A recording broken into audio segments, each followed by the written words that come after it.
But anyway, so we've got everybody here. So if you guys are ready to start, we can do that. Yeah. Okay. And if you're not already logged into Foundry, then rectify that mistake. So yeah, previously in Underworld, after disposing of the Neomorph corpse, after a startling discovery made by Jack, you all made it back to Morningstar and boarded the den. Selling the stash of drugs to Speaker Vosk and making a juicy profit of 30 grand instead of 25 grand. While Dave had a friendly chat with Hunter and Kelly and Tobiah offered a place among the crew to Luna, Octavia, and Fox, Artyom and Jack attempted to further impress Speaker Vosk, with Jack's attempt in particular leading to him sussing out a mole planted by the CIA, who was then gently persuaded by Speaker Vosk to become an asset for her personally for reasons unknown. The session then ended with an unlikely partnership forming between Artyom and Dave, with a degree of trust established in goals and secrets shared mutually between the two of them. Where we're opening is, as mentioned at the end of the last session, Kelly seeking out Valentino, um, as was mentioned last session. And after being stripped of all weapons and anything being used as a weapon, um, you are given access to his suite by one of his personal guards, and over here. So you enter the room and you see him at his desk, um, doing some paperwork of some kind. He looks up to see you enter and he says, Kelly, just on cue. I could sure use a break, maybe take a load off. And he says that in just a very suggestive tone.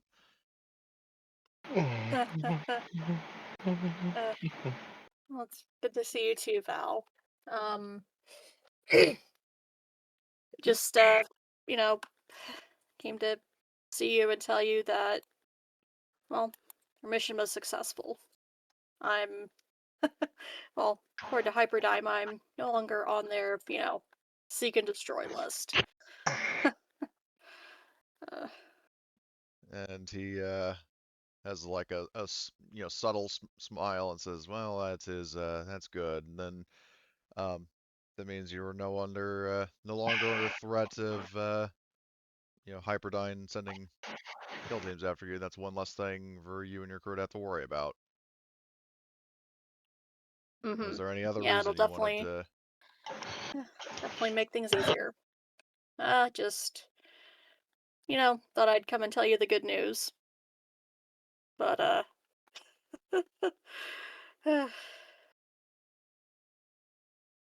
yeah, beyond that, just, good news for me at least. But if I have to put a pin in, you know, the other thing. But need to head out and meet up with my crew again for now. All right. And he says, well, since you're already here, like I said, I could go for a break from this boring ass paperwork. And he kind of like he looks to you, he looks at the bedroom, and uh, you Hmm. know, we'll fade to black because he obviously is not going to take no for an answer. Um, Yeah. but yeah, so that scene. So while that is going on, um, so Artyom, um, I believe. I mean, this doesn't have to be actual like played out scene, and you don't have to like write anything, but just to confirm, like you're going to, based on your conversation with Speaker Voss, you were going to reach out to an old friend and you know mention the things that were discussed previously. Hmm. Okay, so you spend a little bit of time sending that message, and I already know what the specifics of what is being sent, and then after that, I'm assuming you're in I need a drink mode. Oh, that's Artyom's usual Yeah. mode, All right. so to speak. So you make your way to the bar aboard the station, and you actually see a bunch of uh, dudes all gathered, all dressed uniformly that you have not seen before. Um, like they have like UPP, armor, but it's been stripped of all markings and has been given more like a different paint scheme. Like instead of the sort of military, like olive drab that you see here, it has like black, blue, and white markings. So definitely more of Hmm. like a mercenary look, but still noticeably UPP.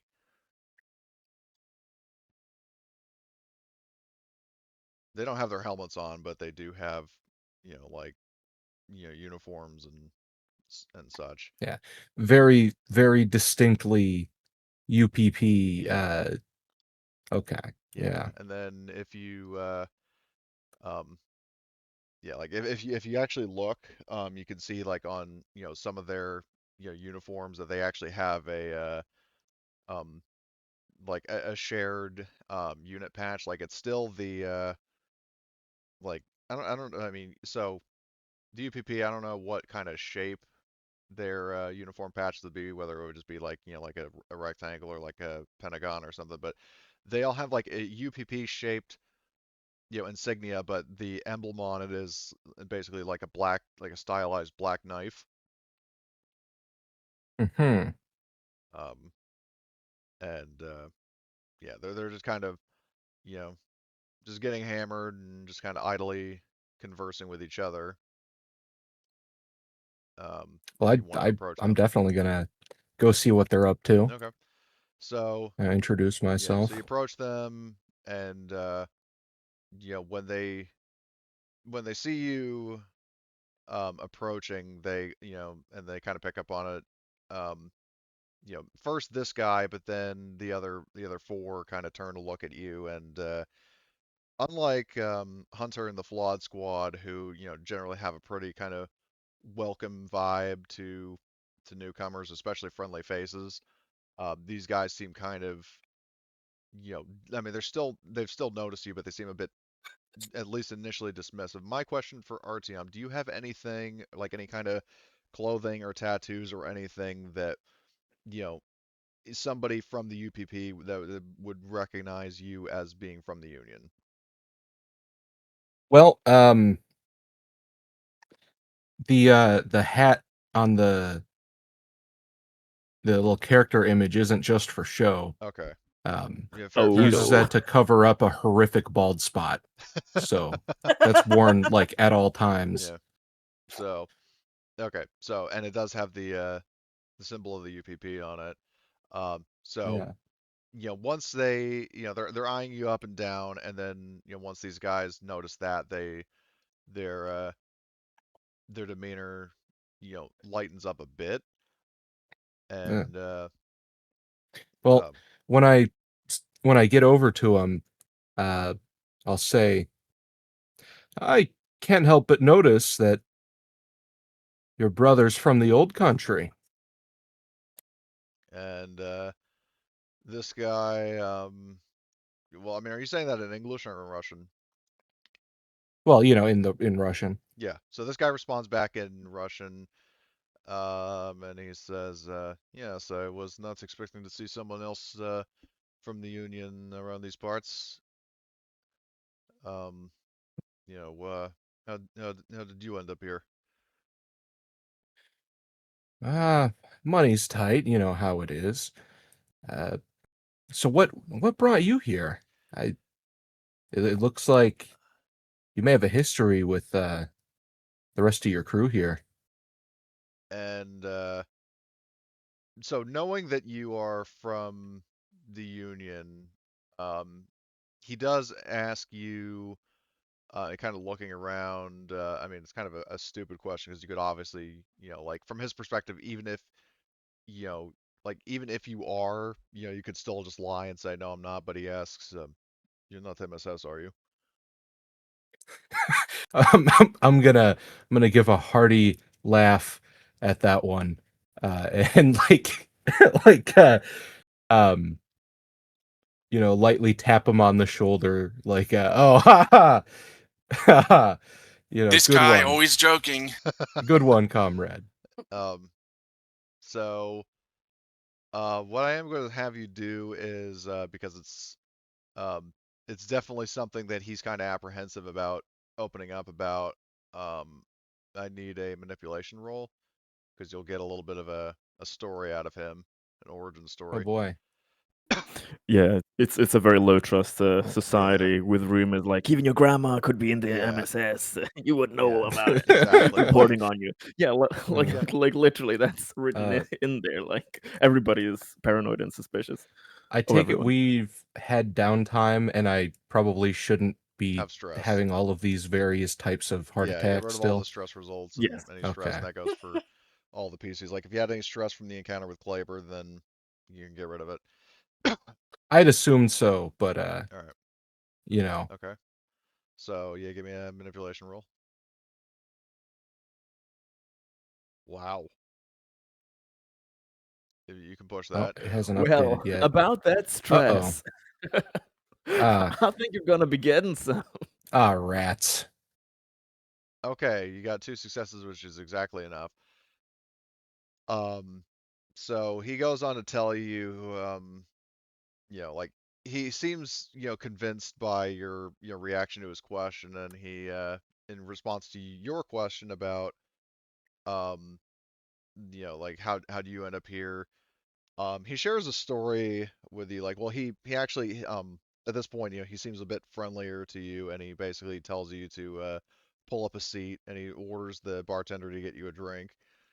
Um, and as you're waiting for your drink, he goes on to tell you about how his squad were originally SOF commandos who were actually sent to assassinate Valentino after the Syndicate plundered a UPP transport fleet, only to wind up murdering their superior officer and joining Valentino instead, because they were seduced by the idea of immense wealth and rising to glory in Val's meritocracy. Um, and he tells you that Valentino actually does know about this, but he let them join after they proved their loyalty by fragging their CO. Um, Hmm. and he does mention as an extra success that he actually did directly speak to Valentino once. Um, and he says that, thankfully for us, Valentino didn't indicate a greater disdain towards the UPP before or after they tried to have him assassinated. Hmm. It's not like the UPP to send one assassin team and not another if the first fails. Interesting. Well, he says that, if there was a team, whether it was SOF or an MSS agent or whatever that was sent before our attempt or after our attempt, I don't know about it because, the higher ups in our union's government are definitely kind of um, segregated in terms of their operations. Need to know. Yeah, exactly. So, and especially where this guy, I mean, because he basically tells you that he was basically just, I mean, not like a basic sergeant, but yeah, he was an NCO. Um, and so obviously as just like a first sergeant or whatever, you're not going to have all the facts compared to like a high-ranking officer or an MSS agent or something. So, um, his knowledge of the greater activities of the UPP is very limited, especially after he went AWOL. Hmm. Well, I mean, the fact that Valentino is still alive. Yeah, he says that because of our you know failure to kill him, I'm sure it's only a matter of time before the UPP you know takes another attempt or makes another attempt rather. That could be true, or, well, you know how the UPP is. Things get buried under piles of paperwork and bureaucracy. One clerk forgets to send a letter through the mail, and then things never get done. Yeah. And he says you know because he saw you enter alone. Well, first of all, by this point he introduces himself as Alexei Kryuchkov, and he asks you for your name if you didn't already give it. I don't remember Yeah. if you did. Yeah, I'll give him my name. All right. So he introduces himself as Alexei Kryuchkov, leader of the Black Daggers. Um, and he, oh, were you gonna say something? We don't have a cool mercenary group name, do we? You still don't. We still don't. It's Yeah, been, I think, what, 18 sessions now, and you guys still don't have a name. We haven't we are named the ourselves. unnamed. No. We are Yeah. the unnamed. This would The be a unknowable. perfect opportunity to name us, but Or our name is the Misfits.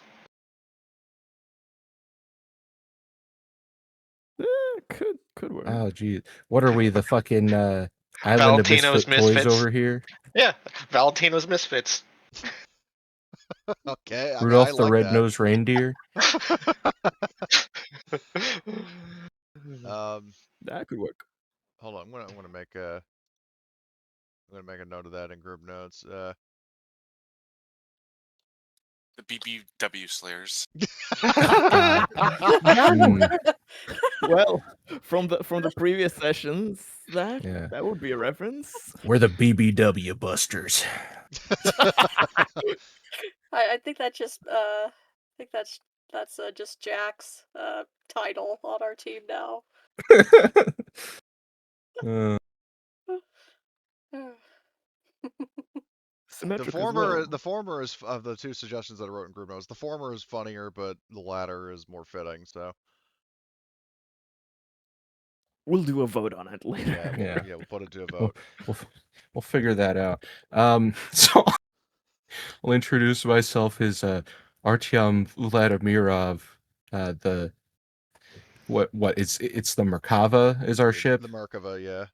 Yeah, captain of the Merkava, and well, I'll mention we haven't quite come up with a name, despite being at this for a good while now. Yeah, you guys have been in Valentino's employ for over a year. Yeah. Yeah, we've been at this for over a year now. I suppose we still haven't come up with a name. We'll have to get that sorted out. Have to workshop it. Yeah. My crew is well, significantly different from the fine group you have here. We're sort of put together from a scatter across the galaxy there. We've got some synthetics here from various different places. We've got some colorful characters. We even have one of those United America's artificial womb soldier guys. I just imagine that Tobias over there at the bar drinking. Yeah, he just his ear kind of ear wiggles like a dog, and he kind of listens. It's like, You know, I hear my name and I just perk up. Like, I know that nobody can see it, but funny enough, when I had said that, I had put my hand up and like pointed my thumb kind of like behind me. So that definitely like implies that he's there. just constantly watching. Or no, he gestures over his shoulder. They all look. They see Tobias like holding up a newspaper, and then he kind of holds it, cover his face, like act like he's not paying attention. So, but anyway, Yeah. You know what? And I'm sorry, Cody, if you don't have an answer for this ready, but I'm gonna ask why I haven't run into him here before. well, I mean, I do On have long an mission. answer. Like, I mean, you have to understand it's kind of a ships to the past and the night situation, where, I mean, the likelihood of you crossing paths with these guys, if you think about it, I mean, the amount of times that you're not at the bar, coupled with the amount of times that you're on missions, leaves a lot of opportunities for them to not be met. I mean, and the meta reason is that there have been a couple of sessions you missed of downtime where you would have met them but didn't. So, but the in the But also universe we reason did. I'm working So with it's is your own just, damn fault. Yes. Is I the wouldn't have canon put it answer. exactly like that, but yeah. I got to the bar early, and I was already blackout by the time they show up. Yeah.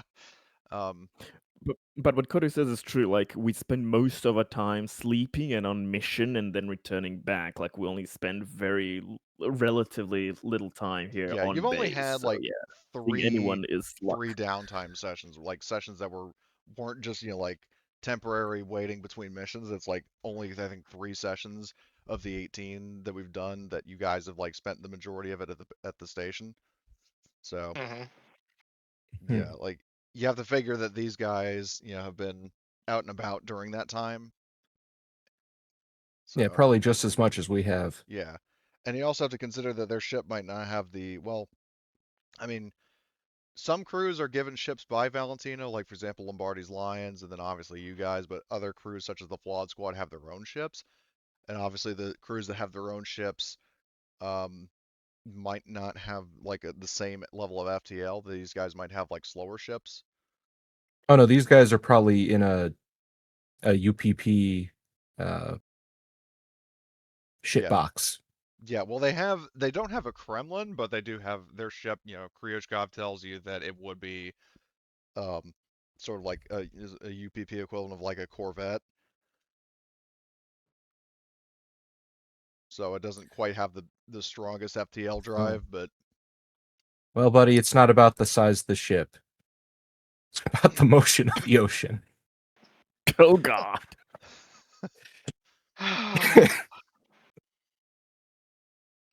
um, yeah. So yeah. So I mean, is there anything else you're going to discuss with this guy while you guys are hanging out and having some drinks?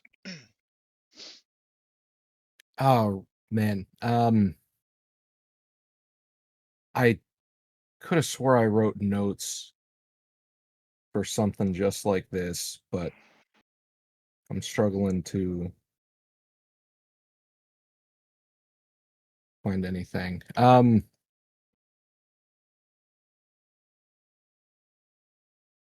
You know what? I'm gonna ask like how they're liking working for Valentino. If it was everything that they had hoped it would be. He says that for the most part it has because I mean it's basically kind of a breath of fresh air from all the wars that um, this guy and his squad were a part of. Um, where a lot of these missions are they it pays better and it also um, the risk is generally a bit lower. It's not to say that it's a complete cakewalk with trivial missions like just delivering cargo. Like the intensity and like level of risk in the missions is roughly comparable to what you guys do. It's just that it's like not on the same level of actively fighting in a war. Hmm. Yeah, So, it's like short bursts every yeah, couple of months instead of hopping from digging planet into to a planet, foxhole and yeah, spending like months in the trenches kind of deal, yeah.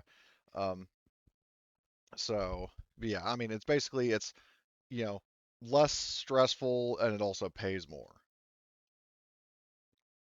So, um, yeah. Well, and I'm gonna like kind of kind of give a laugh. Well, it's hard to find something that doesn't pay better than the UPP military, you know. yeah. And he says that, being mercenaries is honestly a better gig than forced, like mandatory military service. Oh, And well, undeniably. yeah, he says, I mean, the only good thing about the mandatory military service in the UPP military is the fact that it made us qualified to do this. Hmm. I So, take it I take it word never got back to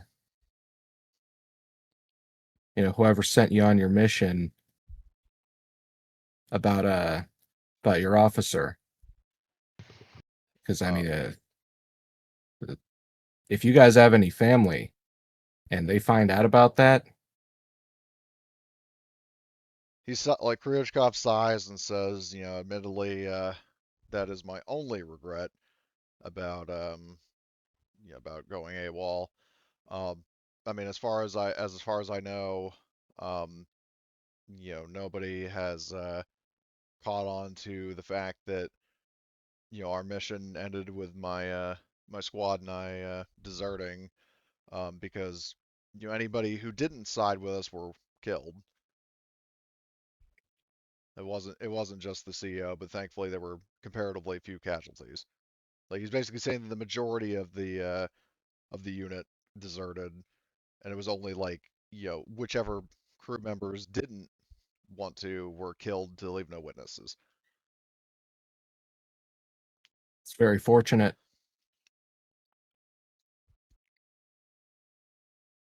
I take it you tread very carefully when working in UPP territory.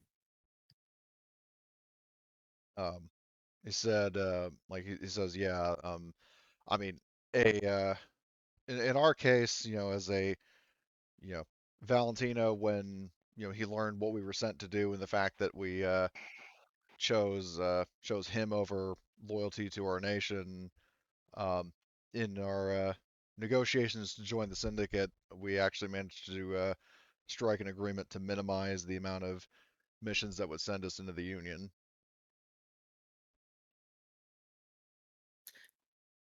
I see. I've been a bit less fortunate on that end, but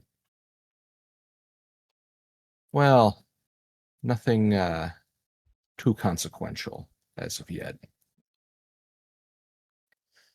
And well,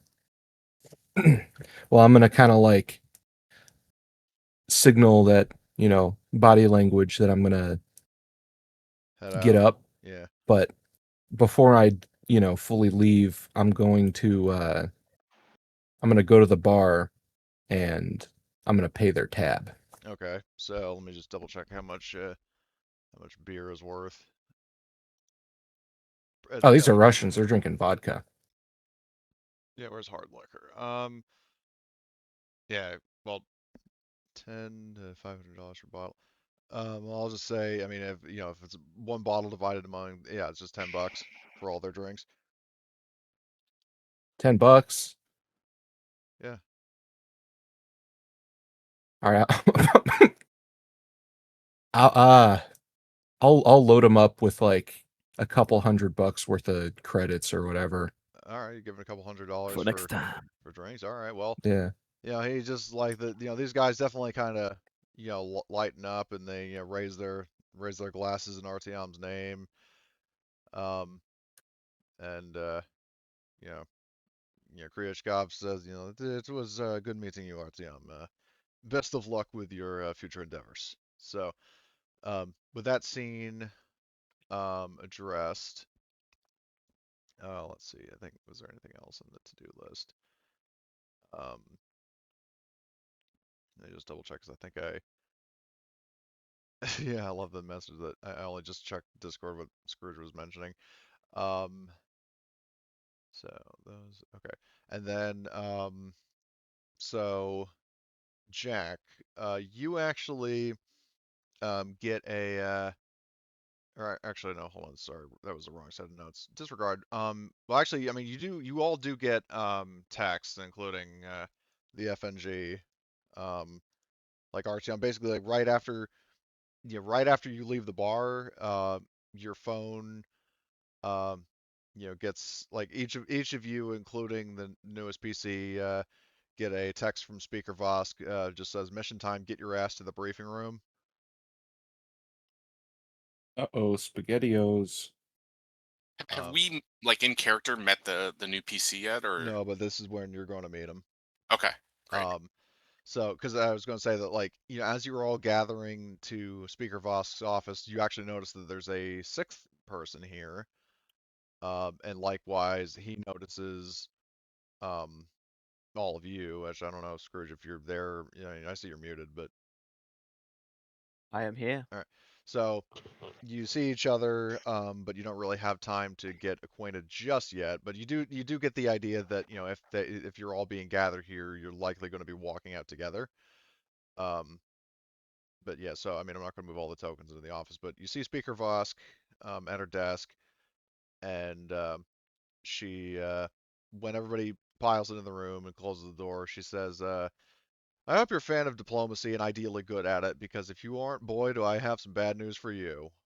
You're going to be going to a nearby colony, Fantasia, with the goal being to get the head honchos there to pledge their loyalty to Valentino. How you do this, whether with blackmail or with your charming personalities, is irrelevant as long as Valentino gets results. Dead colony command team members don't count as results."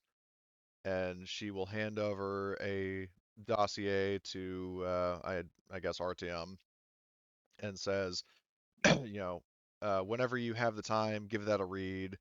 But before you get going, two things. Number one, I'm obligated to inform you that you have an opportunity for a guaranteed bonus. If you can, obtain some sort of leverage in the form of physical and/or digital proof, if possible, over the three highest-ranking members of the colony staff, so Valentino has some way to keep them in line if they stray away from his vision.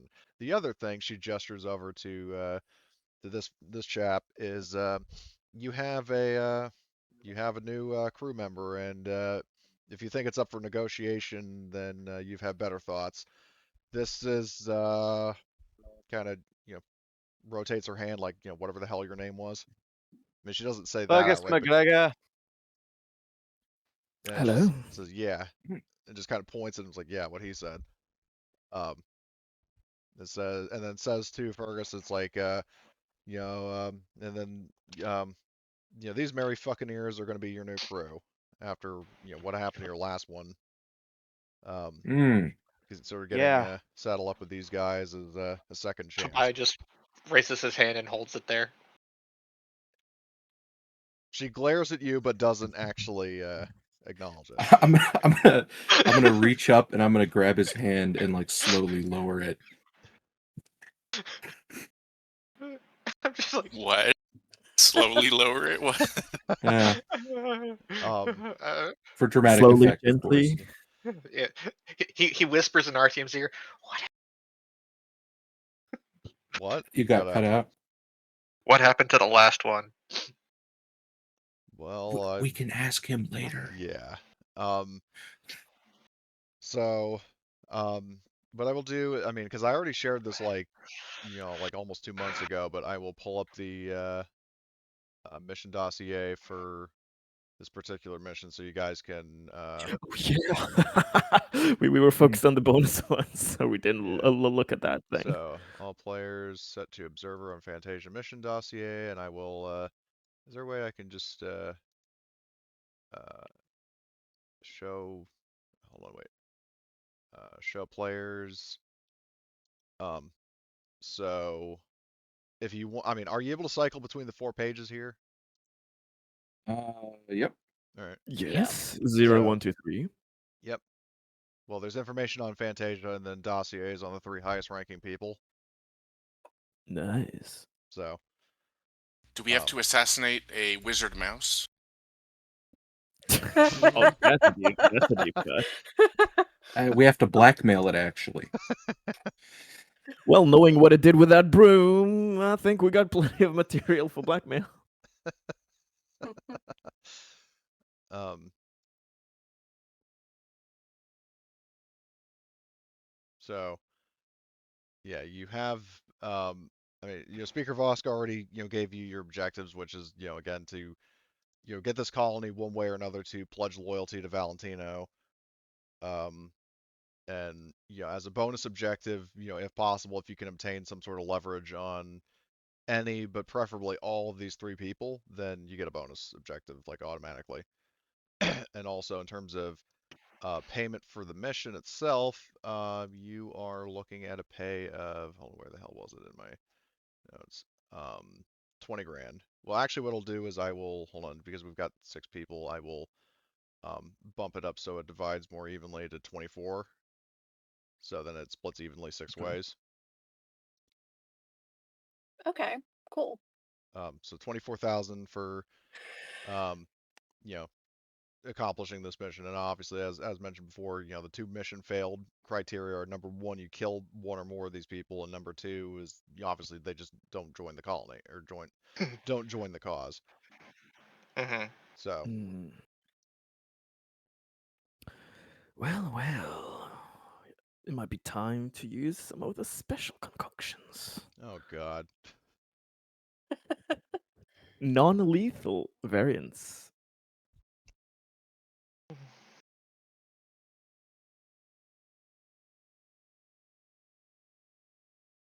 Hmm. Experimental weapons and tech. Oh boy, that's not ominous. A.W. Garot definitely stands out. So that's not exactly like common military hardware, you know? Well, I mean, the artificial womb soldiers is a reminder. They're not given normal last names. They're given names after a weapon of some kind. Exactly, Oh but my that's what god, I'm saying. Like, a Garot is that's not good. hardly like something you issue to a squad typically. I mean, it doesn't have to necessarily be like modern military issue. Like I'm talking like Yeah. weapons like kukris, karambits, and that kind of thing. Like anything. Halberd and Yeah. they use all of the names Yeah, Do exactly. they? for the last He Yeah. keeps Yeah, the garrote yeah. for close encounters. Yeah. Yeah, because Especially. just to make a point, like with the flawed squad, for example, the last names of the different squad members are halberd, javelin, longbow, spear, and glaive. Yep. Hmm. So this is entirely normal by artificial womb soldier standards. I see. So we're going for close encounters of the third kind. Yeah. Pokey.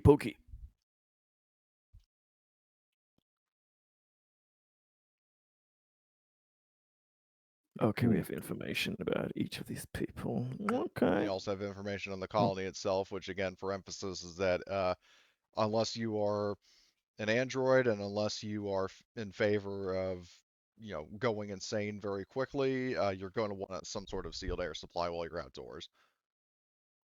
Noted. Which Artyom is set, anyone with an ape suit is set, and they as I mentioned I mean it's not in this handout but in Discord, is that they do sell like rebreather packs at the colony. Yeah, that should be easy enough to get. Yeah, they sell full face personal rebreather masks, which are only $100, and they give you an air supply of 2. And basically imagine like the face masks that the humans wear in Avatar, and that's pretty much what they are. And they can be worn with armor. Mm-hmm. I mean, or rather, specifically armor that doesn't have like, so if you have like M3 or 6B90 armor, then you can wear one of those masks. Yeah, something that doesn't have a lower face covering. Correct. So. Okay. So I guess the idea here is like maybe we try to turn one of these people to our side. I mean, that's pretty much the That's goal. an approach we can take. Yeah. I mean, like, well, basically the two approaches, I mean, you can either sort of sweet talk them or possibly if you manage to get the leverage, not only use that for a bonus objective, but you could use that to, like, if you find out that somebody has some sort of secret, then you could threaten to reveal it to their rivals, if they don't, play ball with Valentino. So The guaranteed bonus was if we found blackmail on all 3 or just one of them. let me just double check that, because I forgot to mention that, or clarify that, it was You can overall 3. manufacture. Okay. You can manufacture blackmail by having them be part of a crime against humanity, and then they are all involved. So So what I'm hearing is to buy a specialty. something like that. Yeah, just I thought with that less was whoopee cushions. working people. Was No, no, buy you a forget. specialty. You forget that Tobiah has had a very bad history when it comes to military campaigns or any sort of military operation. Practice command officer. Yes. How can I forget that? It somehow continues to slip my mind that that happened. Hmm. Well, you're definitely in good company on this station. I mean, what's a fragged commanding officer between friends? It's like part of the initiation with our squad. So does anybody have any questions? I got none. All right. That seems clear enough. Well, do we know what the research that's been done at the facility? Is there any research since they are affiliated with Jing Long? Do we know if the colony Fantasia has any secret tech dealings? If it was secret tech dealings, you wouldn't know about it. Well, not so secret to the almighty and all-knowing eyes of Valentino and Vosk. Well, I mean, that's the thing is because um, you know, Fantasia has been fairly closed off, which is all the more reason why Mhm. Valentino it's the syndicate knows that they're doing some sort of research there, which is all the more reason why he Valentino is very interested in corrupting the colony administration there because then all he has to do is just tell them to tell the research team to spill the beans on what they're doing, and they'll basically be oath sworn to oblige. Okay. So we're the spearhead of that part of the operation. Yeah, you're Okay. approaching these people as his ambassador essentially. Mhm.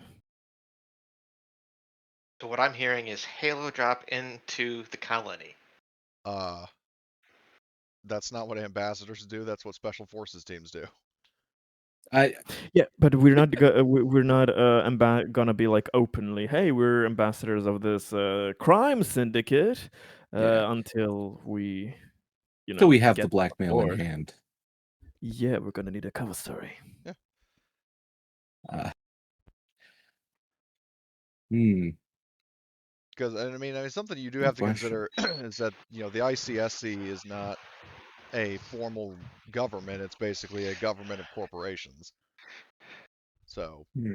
I mean, I Okay. mean, they do have sort of law enforcement of a sort in the form of like mercenaries, but it's not like there's like a federal offense. I mean, hell, I mean, the ICSC breaks laws of the other governments by trying to get countries to flip to the ICSC. So the kind of shit that you're trying to pull on them is the kind of thing they pull on everybody else. Well, yeah, Hmm. maybe we can offer, assistance from Valentino if basically mark it to be an beneficial kind of Yeah. alliance thingy. Okay. extra security. I'm gonna turn to the new guy and say, hey, what do you know about the ICSC? Ever had any run-ins? I mean, they're just thieving bastards at the end of the day. Ah, well, so are we. Yeah, but we don't pretend that we're not. Hmm. A solid True. point. I like this guy. By the way, what happened to your previous crew? Vosk I seemed think we need to to leave imply some- Valentino's office Yeah, you first. show Yeah, up yeah, I at your imagine boss's we're. office and and she says, you'll get the team building exercise out of here. Yeah. Go do what I hired I, you for. He's like, I I killed them when they made corny jokes, and we're like, oh fuck. oh fuck, we're dude, it's we're so all over. dead. We're all dead. Game over, man. Game over. over. He just shoots me on the spot. No, she wouldn't shoot you. She has a sword. So anyway, um, We're talking about the new guy. oh Yeah. well, yeah. Well, anyway, so she basically, if there aren't any further questions, she essentially tells you to fuck off and go do what you are meant to do, and Mhm. yeah. So you all, um, pile aboard the Merkava, and obviously before you know, go to FTL, I mean, you have, um, so for reference for Fergus, the Merkava is, essentially a Bison class freighter, albeit weaponized. Um, and as you are, so I mean, obviously you've got the five people that you know for a fact you've been assigned to their crew. You also see there are a couple other New faces, for example, I mean, I'll just have their tokens on this map, but for example, loitering in the galley, um, with a disassemble, like cleaning a fucking flamethrower. Um, you see this, you know, blonde-haired woman wearing. Well, I mean, at this point now she's not wearing her old like Wayland Core uniform. She's just wearing um, like whatever sort of outlaw street attire the PCs gave her. But she kind of, her head sort of shoots up at a surprisingly unnatural speed when she hears footsteps approaching, and immediately, I mean, sees 5 people she recognizes, and then sees somebody she does not recognize, and looks to Dave and Kelly and says, "Who's this?" Isabella, we have multiplied. We got another human. Oh wait, you're human, right? Yeah, Yeah. you Do know. I look like As I'm I, being as I look to bloody the new member, synthetic? Uh Jesus oh. Christ. No, Um, no, you certainly do not sound like one. He We are said mixed lovely synthetic. Lovely synthetic. That's what he said. Well, no, what That's did he? not Okay. at all what I said. That's pish. Question. I look at him and says, "Do you wish to live, sir?" I've seen a lot in my lifetime, laddie. I don't know what you can do. It's not what It's not he what can I do. can no, do. no, no, no, no. It's what she can do. yeah, it's not what Tobiah will do. It's I'm what gonna Tobias a like. fucking puppy compared to Isabella. Exactly. Don't worry, Isabella, don't bite. Very conspicuously, I'm gonna like lean towards the new guy and be like, "You gotta be nice to the synthetics here, all right? Just trust me on that, all right?" Yeah. Right. I suppose I can do that. It's more of, do you wish to live? Yeah. Gee, I sure. I hope do synthetics have like superhuman hearing? Depends, but if Isabella heard us coming in, who knows what she can and can't hear. Yeah, I mean, she Yeah. definitely, is, has good enough senses to, pick up on you approaching. But I mean, you do have to keep in mind also that she is a much older model than newer synthetics. Mm-hmm. Where, I mean, newer synthetics like, Dave and Kelly, for example, would probably have more developed. Well, actually, no, Dave is technically more or less from the same time period as Yeah. Isabella. Kelly is a newer model who would probably have better hearing in a general sense, like better senses overall. But I mean, even still, I'd wager that the average synthetic still has better overall senses than a human being. Okay. Well, I think out of everyone here, Kelly doesn't strike me as the type to have like a human genocide thing going on. Yeah, So no. I think it'd be pretty understanding of me telling that to the new guy. But who knows? Maybe Isabella would take that a wrong way. We all just joke around here. We all have a pretty good tendency to take in each other's as the fuck ups we are. So don't you worry. Isabella McGregor Isabella. Nice to meet you. She just kind of stares at you for a second and then gets back to reassembling the heavy incinerator unit. I sort of just stare at her and then look at the group and just go, I like this one. Yeah, she grows on you. I hope not. And yeah, basically, as the discussion's ongoing, you have, because now that I put them under NPC crew, you have several other people enter the galley. Hearing the commotion, Luna and her 2 surviving crew from Lombardi's Lions enter, and Luna. Oh fuck. What? Nothing. You don't just I say did. "oh fuck" and then say nothing. Well, I just imagine that David just like I can see like Oh, visible now I sweat know why. forming. I thought you Yeah. were in character. Yeah, like out of character. Yeah, Dave is like his eyes widen because Luna, because of that altercation they had. Mm. Yeah. But Don't worry, David. I'll protect you from the scary lady. Which one? Yep. There are several in the crew. I need to remind All of them. you. one of them is scary and hates all humans. One of them is scary and just hates Dave. You want to guess which one is which, or do you already know? Well, there are many sessions to go. Things can flip either way. Yeah, possibly. But anyway, so Luna, Fox, and Octavia enter, and Luna asks, "So I see you're back." Leans kind of the side, sees Ferguson, says, "And I see you brought company. New addition to the crew, or Um, apparently, yes, he has to be adopted, according to Speaker Valentino. Speaker Valentine?" Now, granted, Speaker The V. Valentino, Vosk, whoever that lady is, you know, The all angry I know lady. is all I know is she's very angry and is mad at me and hates my guts for a Gee, I reason wonder why that is.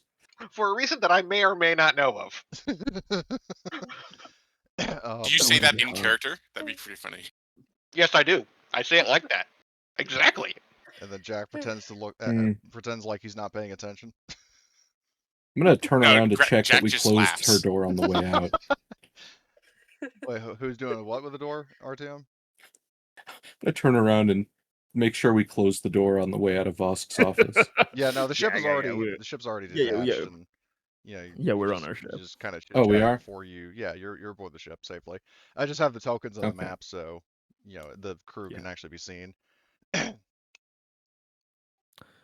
Dave kind of just like whispers, Why are they on the ship? Yeah, because funny They're story, leaving." Yeah. Dave was not made aware Dave of the. doesn't know. Yeah, Dave doesn't know what exactly. the fuck's Yeah. happening. Neither was the captain of Oh, the ship. Yeah, Captain, are you We coming back here without your extended knowledge? an invitation to the Lions to join us, RTM. Oh. All right. love how fast he just accepts that. Figured it'd be easier so we don't have to leave someone behind on the ship to guard it if they're gonna do it. Give them the easy job. Yeah, let And them scrape the creatures off the side of the shuttle when we get back. and Isabella looks up at Man, Tobias when he says, it's like, wait, does that mean I can join you and kill things? That's my head yes, shaking like vigorously. For the first Hey, time, sexy mama, wanna kill all humans?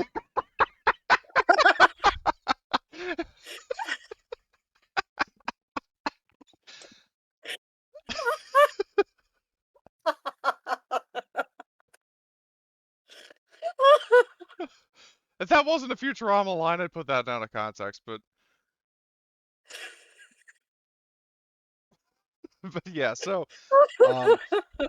by this point, Isabella, I mean, in terms of putting the heavy incinerator back together, I mean, she's been doing that the whole time, and like, like sort of hefts it up and approval to what Tobias says, and has a little bit of a unsettling look, unsettling smile on her face, in response to Tobias' offer. So, um, congratulations. Yeah, I mean, obviously it's only the crew's choice, but assuming nobody objects, you now have a murderous psychopathic android as the sixth, well, now seventh uh, member of the ground team.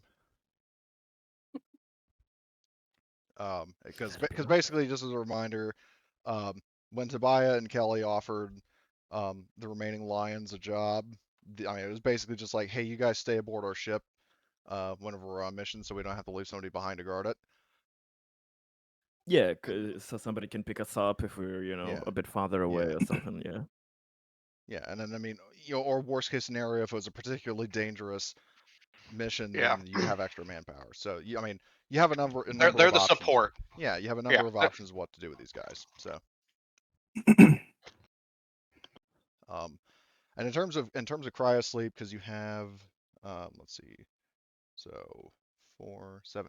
So you have enough cryopods for 7 humans because you've got, Fergus, Artyom, Jack, Tobiah, and then the 3 lions. So you have enough I think that's cryopods. perfect. Yeah, enough cryopods for all the humans, and then the 3 androids can just stay awake. Yeah. So it all works out nicely in terms of, the ratio of humans to synthetics. So, but yeah, in terms of, because I believe there was a question earlier of, like what happened to Fergus's old crew. Fergus, is that something that you would discuss with the whole ensemble present, or is that? Well, I mean, if anybody wants to ask me. Because yeah, the question was asked Okay, earlier by somebody, I yeah. don't remember who, but Speaker Oh well, Voss that was basically. Dave. that was moments ago. I've forgotten it. Yeah, because basically the question came up, and then because Speaker Voss wasn't interested in hearing it, she basically just told everybody to fuck off and get on with your mission. But now that you're aboard the ship, you're free to have that conversation if you'd like to. Fergus, if you don't mind me asking, what happened to your previous crew? How did you come to our little crazy group here? My old crew, Yeah. bunch of young kids called the Fixers. At least that's what they call themselves. Have they fixed themselves? We got sent on a mission to some ship to see what we could salvage. I was the only one that made it back. What happened? So they fixed themselves to an early grave. Is You Tobias, could are you say saying that in something like character? Yes. He sort of chuckles at that, and you could say something like that. Isabella Well, actually yeah. chuckles a little bit as well at the thought of deaths of humans, completely indifferent to the fact that might have been his friends. I'm Tobiah sorry the for your Tactful, we'll call him. I'm sorry for your loss there, Fergus. We haven't we've been lucky. We haven't lost any of our crewmates yet. The only We thing came we keep close. on yes, Yeah, Dave, after it's he got dangerous. fucking mostly melted with acid. We are a hardy bunch. We And, mostly Better lose than our others. sanity on Well, this ship. well, We don't lose crewmates, just sanity. if space doesn't get you, whatever else is in there will. That's what happened to my crew. I've already lost my sanity. I don't know where it went. Oh, there's Legend always has it that he's more to still looking take. for it. Mm-hmm. I don't think Tobiah was ever like that wasn't programmed into him in the artificial womb soldier program. Sanity was they didn't check that box before they Sanity was optional when creating me. charge your test tube. I mean, like I said, I've seen a lot of things in my lifetime. How Oh, long yeah. have you been with Valentino's crew? Out a couple months. Oh, new hire. Yeah, joined in with the crew. Said that we could get paid. Then they did a couple of things, mainly mechanic things, and then they sent us to that ship.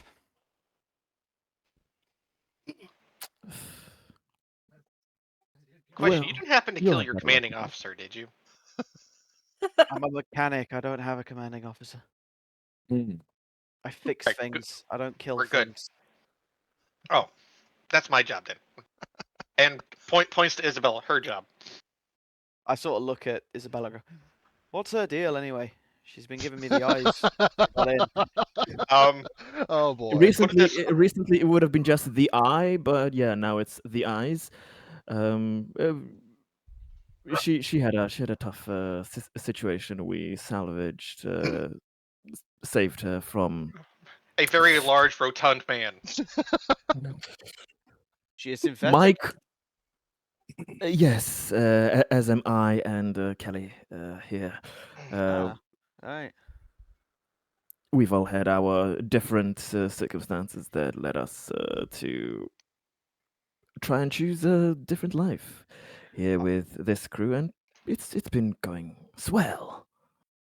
I sort of Swimmingly. look at all of the synthetics and just sort of that aside and go, at least you're a lot more prettier than a working Joe, I'll give you that. Thank you. Things And treat just me out back in my Appreciate home the station. Points Appreciate to Kelly. the She's a compliment. special model. I don't think I'm going to ask what specialty she is. Tobiah, no offense, but I am the specialist model of them all, for I'm your doctor. So when you get your boo-boos and your scrapes and your You're a stabby doctor? stabs, You're just finding this out? Yes. Tobiah, do you remember all of the vials I put into you and injected No. you with?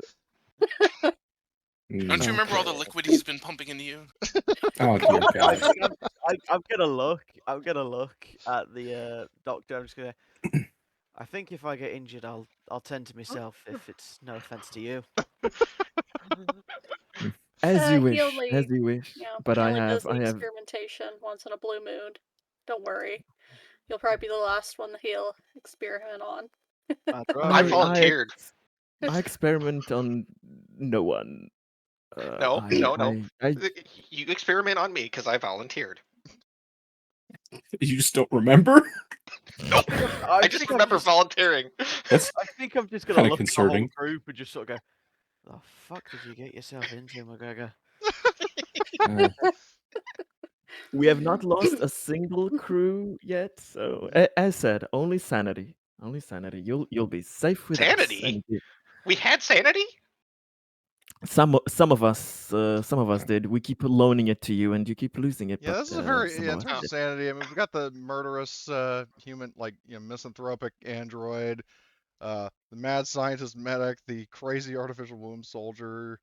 I mean, just those three alone is just. Yeah. Oh my God! All right. Oh, the- and Figgis, don't be alarmed. In our cargo bay, you will see crates upon crates upon crates of adult diapers. For the privacy of the crew, I will not reveal who's it for. And he kind of gestures with a finger to Captain Artyom. But Tobiah don't coughs be and says alarmed. Artyom. Don't be alarmed. If you need any, though, I will give you full allowance to use any of them.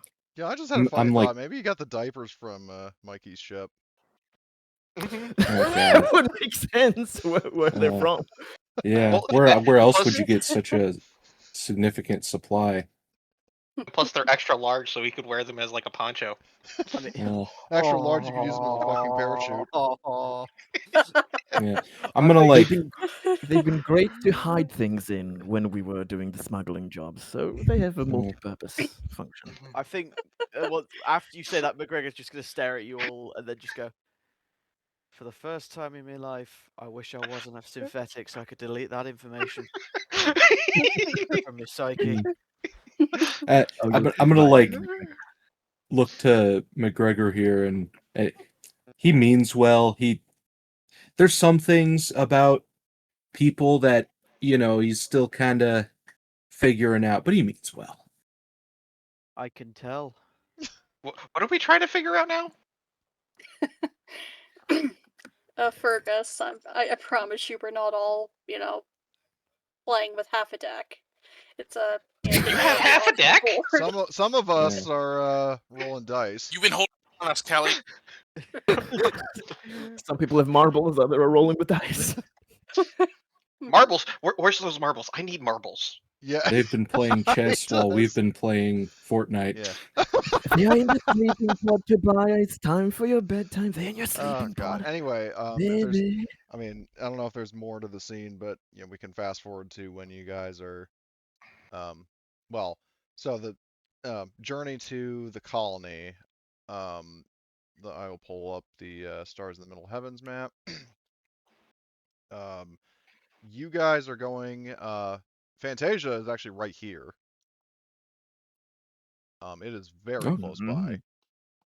Like I'm telling you, you could good. get there. Like, oh, what the fuck is the up speed? Is 3. So we're taking a nap. We're not sleeping. We're taking a nap. Yeah, you don't even need to go into cryo sleep, actually. Well, Mm. well, technically you do though, because you are traveling at faster than light Yeah. speed. Like that's 3 days at going FTL. Yeah. Better safe than not. Well, Yeah, let me let's- just Let check them- the rules for We don't need to NDD. buy a crazier than he already is. Yeah. Technically, by the NDD kind of rules, it's a chance. Like, if you spend enough time, the chances grow that some mental shenanigans might happen. For If 3 you days, are- it probably won't. Yeah, if you're awake during But- FTL travel, roll a d6 after each time period and days equal to the FTL rating of the ship, and check the table below. Add +1 cumulative to each roll after the first. So, at bare it would be mathematically impossible to get any kind of negative result because like just 1 to 5, or actually no, it's a roll a d6. So you have the chance to get paranoia. So. Oh boy, extra And we do- paranoia. And we do need that on this ship. Mm-hmm. So, okay, of the humans, who all is entering cryosleep? I am. I will, just for Okay. everybody's sanity. Okay, so Fergus, Tobias. If you Is there wouldn't a have, reason you I would have should been not fine. be entering cryosleep? Because you could possibly develop an NDD during the travel speed. No, I NDD mean, sorry. Is there a reason I wouldn't want to enter cryosleep? Oh, I mean, well, if there's something you want to do, any kind of conversations you have, any sort of prep you want to do while everybody else, well, obviously, aside from the 3 androids is asleep, but Oh, I was gonna do the navigation roll. yeah, I was going to say about that. You'll need to do that first. But yeah, so that is just, I That's believe, a all comp check. pre-sleep. Yeah, do I get any bonuses for that? No, it's just a flat roll. From what I remember of the talent, let me just double check the talent. Well, it says Comtech. should I'm just be. wondering if any of the equipment or anything we have No, it modifies. wouldn't. You're not using your tools. You're just using like the ship's computer. Okay. Okay, so the trip is reduced by 10%, round off to the nearest whole number of days. So it's actually 20% because I got 2 successes. right. Do you want to push it to get it there even faster? Yes. All right. Although you would probably have to roll from your sheet then, because the weird bug about not being able to push the ship sheet. Oh my god. Or you can just roll 7 dB plus 1 DS. So, if it's 3 days, it's already rounded up to 2 days. I don't Well, think we need it any faster. Well, he might get more that I don't know. I mean, True. yeah, your call. Okay, so yeah, you Oh yeah, yeah. fucking reduce the time by Yeah. 50%. We speeding, boys. Yeah. We're gonna get there Ludicrous in a day. speed, go! The ship just goes zooming. We're going plaid Yeah, or whatever it is. After they've gone to plaid, but so okay, so you okay, so that's 50%. So it nearest whole number. Well, I mean, I guess 5 or more raises the score, so it's actually 2 days instead of 3. So, but yeah, so Jack does that. And then, are you entering cryosleep after you program the navigation Yes, system? I'm not trying to become insane. Yeah, you're not trying to join the Tobias club. Bias Okay. fan club. So I'm assuming then just all the humans are going into cryo. All right. I mean, because I can't imagine that Artyom would want to stay up for any particular reason. But if that is a mistaken assumption, then correct me. One man, 3 cents. What could go wrong? Only one of them wants to kill him. Well, I think I'm on good terms with Isabella, Yeah, There's probably only go one way into. to find Well, out. let me put it this way: she doesn't like you to the same extent as the other androids in Tobias, but at the same time, she doesn't dislike you enough to want to kill you. And all There it ever took was was a lot of bribery and being very friendly and. If there was ever a culling of humankind, you might live. You'd be the last. Yeah, that's probably the best way to put it. That she'd save you for last, which arguably might be even more inhumane because you'd watch all your friends and loved ones die, and then she goes after you. Aw, that's sweet in like a sadistic, twisted kind of way. Because she's Into the essentially, tube I I mean, go. very much like David in the Alien prequels. It's just that instead of like having a grand plan for the destruction of humanity, she's basically just about killing, any and all humans she encounters. Well, within reason, as long as it doesn't jeopardize her long-term goals. So, because thankfully, and I was talking about this with Emily, that in terms of Isabella as a PC, like Isabella as an NPC as well, the benefit of being synthetic is that she has like literal logical processors that would convince her whether or not something is a good idea. So, Hmm. if she would like, unlike like a human, like genuine psychopath who might not have any kind of inhibitions, she does. So she knows like, okay, I could kill all the people that I see right now, but it would probably screw me over. So that kind of that's the whole reason why she's not completely psychotic, but courtesy of So Mikey the like a Hut, funk. she that's a hatred of humanity that's never coming out. So okay, so for Dave and well, I mean, you wouldn't have. I don't think you'd have enough time to do any of the usual like dart shenanigans or like bio research. But if there's any kind of conversations or anything you want to do with Kelly or Isabella or both, I mean, it's basically Android downtime if you want to have that right quick. But if not, we can continue. Nothing special in mind, just playing then card games or whatever with them until Alright. the time comes. Playing chess, and then it becomes that scene in Futurama. Mate in 143 moves. Ah, poo, you win again. But Oh, Dave would lose what the every and any dare I ask game. what that coin flip was? Uh-oh. Oh, Yeah, we don't. Who did Jesus. it? That was me. Oh I think Christ. we know who did it. Yeah, that was me. Remember what you were telling me earlier? About being two-faced. Oh no. Oh no. Why? I don't even know what's gonna. I don't. Oh I don't god. like the sound of this. I mean, I kind of do, but at the same time, I kind of don't. But so yeah, I'm down to concerned. so you guys make it to Fantasia.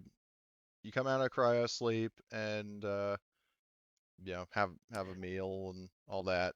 The question is, do you want to have any kind of last minute conversations, like mission related or otherwise, before you um, actually sat down? Did we get the gear that we ordered for, No. or is that like the order is Like sent? he Yeah, just yeah, okay. placed the order, so it's going to take time for the Yeah. message to not only get to Colbert, but it's going to take him time for him and his crew to source all that stuff. Mhm, So don't expect to get it Okay. right away. Okay. Makes sense. Makes sense. Um, so Oh, yeah, it's you gonna be make then funky. yeah. Do we have enough? Well, yeah. If we set near the colony, we won't have any issues. But yeah, we're gonna have to buy some rebreathers right away because I don't think we have enough. Well, you have. I have an ape suit. We Okay, have. you do. That's good. I have an ape suit. The lions are staying aboard the ship. Yep. So the only person that needs a breather is McGregor. And Artyom. Well, he RTM has has a a suit. spacesuit. Yeah.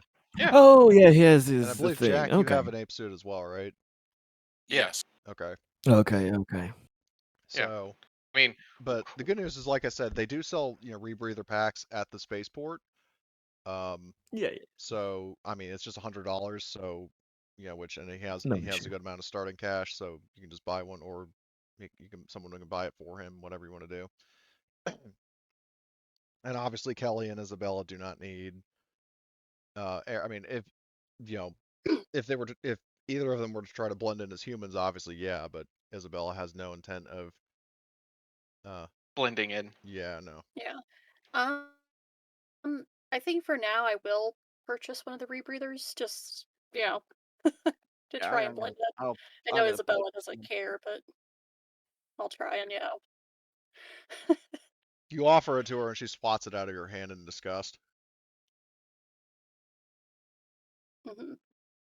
Give it to our new friend Yeah, McGregor. yeah. He Might can as use well it. just give it to him. So Thanks.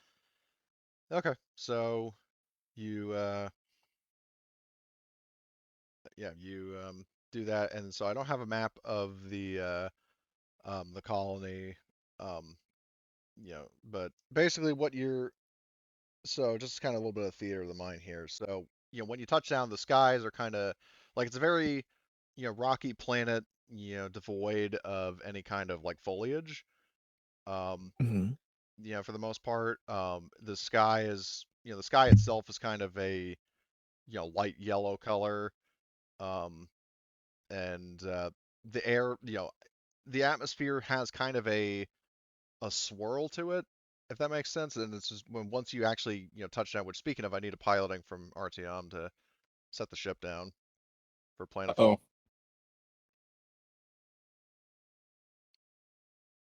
Uh-oh, you actually succeeded. But anyway, Oh.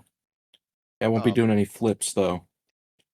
yeah. So, Sorry guys, no loop-de-loops this time. or you don't do the one No move Aw. that flips. Fee does in the Bad Batch, where she like cuts the engines and the ship's in free fall, and then quickly re-engages the engines. But um, so anyway, Thanks, Christ. but yeah. So when you touch down on the spaceport and you're like looking out the window, so the air has kind of like a misty quality to it, where it's like this very trippy, kind of like multicolored kind of haze to it. I mean, almost kind Mhm. of like a like a sort of vision of like a drug trip almost, where there's a lot of like like pink and yellow and green and just like all the colors kind of swirl sort of Mm-hmm. effect, if you know what I'm talking about.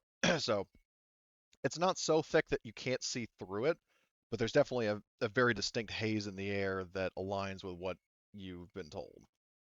um and when you do touch down the spaceport, which obviously once you're hailed by air traffic control and given clearance to dock, so that is not an issue. um but you set down, and yeah, and you do see there's a little like not really marketplace, but sort of like a vendor stand almost, outside the spaceport that has masks. Before we disembark our ship, do you want to discuss our strategy? How are Yeah, we going to that's a approach good this? talk. Good talk to have. Well, I Since think we Hmm. can't go in guns blazing, we need more tact. Well, yes, obviously we're not going to start shooting. I think we need to sort of get the lay of the land, understand if there's any personal conflicts among the command staff that we could use to our advantage. Looking over the documents, Tobiah, since you're AW, is it a normal thing for an artificial womb soldier to have children? I don't know. Hmm. I don't know. In player, player Yeah, AW. Yeah, yeah. so I'll What definitely makes say sense this for a in situation? character. Yeah, that's something Tobiah wouldn't really have knowledge of. Um, because as a reminder, and this isn't just something I made up. It is kind of alluded to in the Colonial Marines Operations Manual, that the artificial womb soldiers, due to both the program ending as well as things like the general mental instability, with obviously Tobiah being a prime example of it, um, and the fact that they don't really have any marketable skills.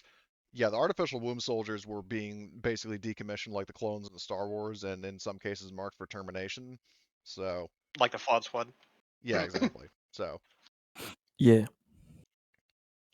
I mean, Well, they've been kind of scattered to the wind for the most, or well, the few that haven't been quote unquote retired, but the idea of one having children um, is pretty much unheard of.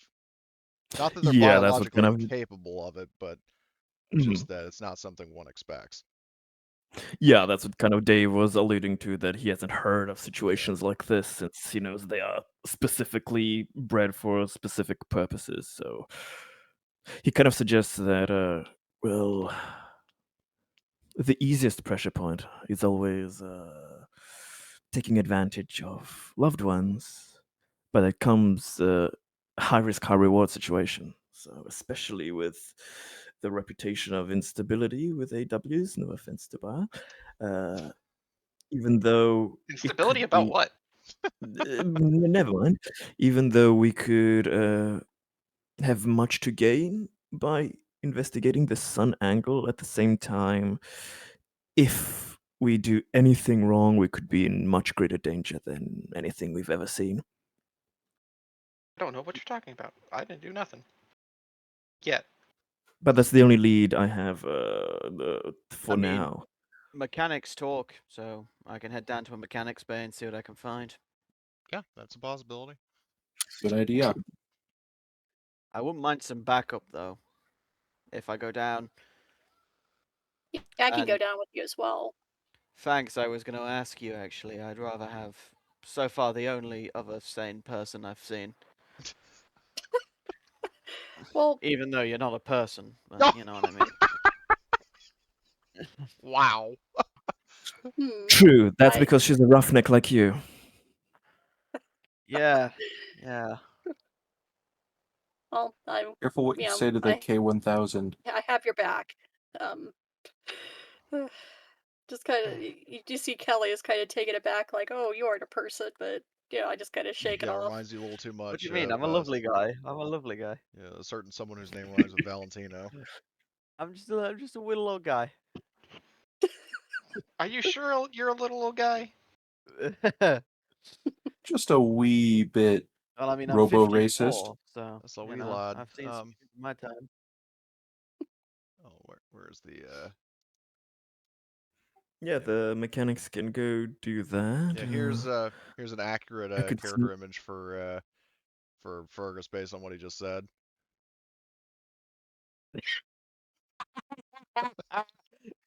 Hmm. Just a little bit. I was thinking, and I wasn't going to The say only it. thing that picture is missing is a bottle of iron brew. The only thing that picture is missing is a bottle of iron brew. Oh God, and he's Scottish as well. Yep. If you I couldn't think there tell by the needs to be name, 2 Fergus cigarettes. McGregor. Yeah, they're hints. I'd say they're hints. But yeah, so we could have those two go off Yeah. to the kind of the roughneck mechanic Yeah, they area. could go down to like Dave would the like engineering sector. Dave would like to snoop around any high tech places if he can kind of get access to that, or at least talk to some scientists and stuff to I see guess I'm the being research. Dave's bodyguard. All right. Because I am completely useless in this endeavor. Well, I mean, I will hint that for combat characters that there may or may not be an opportunity to Yeah, get your but I'm pet. just saying is At the current I'm time, just I saying understand your position. Yeah.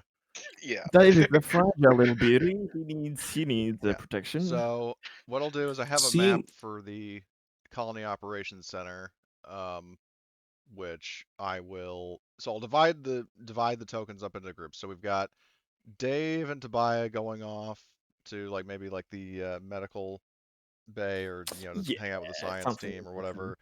whatever. Kelly and Ray, Fergus are going off to the engineering bay, which would leave Jack, Artyom, and Isabella to go have a word with the colony staff. Is this accurate, or is there going to be further division of the group? Seeing as the one of the administrators is like a UPP guy, is there like a significant, noticeable portion of this colony that are UPP, or is it just the administrator? So the colony, as a reminder, is the ICSC, is under the control of the Independent Core Systems Colonies, which is independent of the major governments, but does have people from all of the other superpowers within its ranks. Jing T Long is one of the more minor corporations, and it is a Chinese company. I see. And the UPP, but there is China is one of the major powers in the UPP. Okay. It's a complicated relationship, basically. Yeah. Yeah. It Well, I doesn't doubt I would necessarily, have any. It's not a definitive link that, Jing T Long is Chinese, this guy is Chinese, China's in the UPP, therefore this guy is aligned with the UPP. That's not necessarily the implication. That doesn't mean it's not a possibility, but, that is possibly something you could look into. Yeah, that road kind of cuts both ways in the sense that, yeah, there's a chance that they could be aligned, but at the same time, people who are here could be exactly the people that don't agree with their corporations or with their Hmm. countries or stuff like that. So a very delicate See. approach is needed in that sense. Yeah. They might not like seeing people from the same faction is always a concern until we Yeah. know more.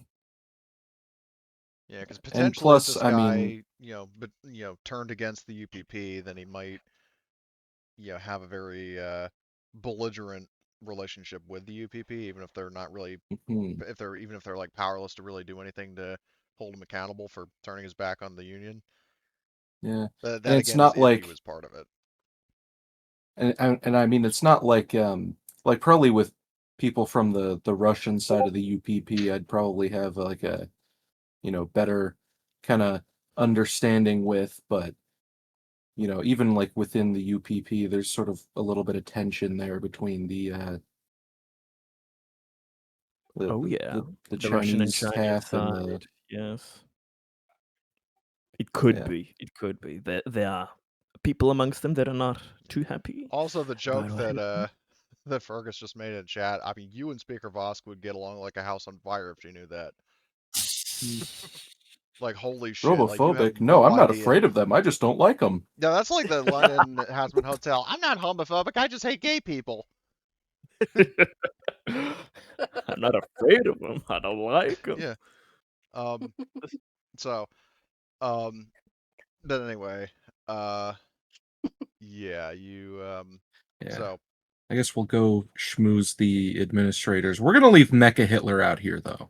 Whoa. Um, Well, She now is when your you say protector, Mecha Oh, Hitler, which wait, bro. one are you about talking about?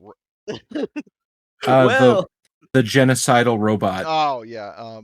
Are you Okay. really going to leave her out here by herself to her own devices? I Ah, figured she fuck! would God come with damn me it! and Dave. Yeah, Yeah, I was gonna but say send it to Bella with, Dave and yeah. Tobiah. Tobiah. She's The she's two a people she psychopath. actually She'll do likes. well with the scientists. You've got a known android that wants to kill humans. I know what we'll do. We'll leave it alone on a colony full of humans. What Mm, could go wrong? with a flamethrower. Yeah. Good point. With the Flammenwolfer, yes. Yep. One's Heavy, gonna I love heavy, a good Flammenwolfer. yeah, heavy industrial flamethrower. yeah, So, since we're exploring, a civilian population, let's stow away the weapons. Maybe just yeah, I keep will. I will say things. that if you you are. Hold on. First of all, just as a reminder for everybody, this is what Isabel's lugging around. It's a big ass fucking thing. You Yeah. can't go in rooms with that I not mean, you making a can. No, you scene. can. But it's definitely it. Imagine, Heads turn when Definitely they see. imagine yeah, going into a bar with Yeah. like Mm. something like that. So, a robot with a flamethrower walks into a walks bar. into a bar. And walks out of a pile of ash. Basically. That sounds like a very corny punchline. Yeah. But anyway. Um. Well, shit. No. If Hillary were present, she'd say, "What are you going to do? Call the crops?" But anyway. Um. So anyway. So the group has split up. So, what I will do is I will say, I'll focus on, let's say, Kelly and Fergus first. Um. So you go down to the engineering bay, and it's not a case where like you know everybody fucking turns to see newcomers. It's just like, I mean, some people know, like, just kind of reflexively look up and see shadows entering the building. Which, speaking of, I mean, all the buildings are have like doors and airlocks, obviously, to keep the harmful vapors in Yeah. the air out. So you don't need your air supply active while you're inside. Um, but yeah, so you go in, the airlock cycles, and how are you approaching the situation? Because basically, the engineering bay, you mainly see like people building machines for the colony, working on like replacement parts for stuff.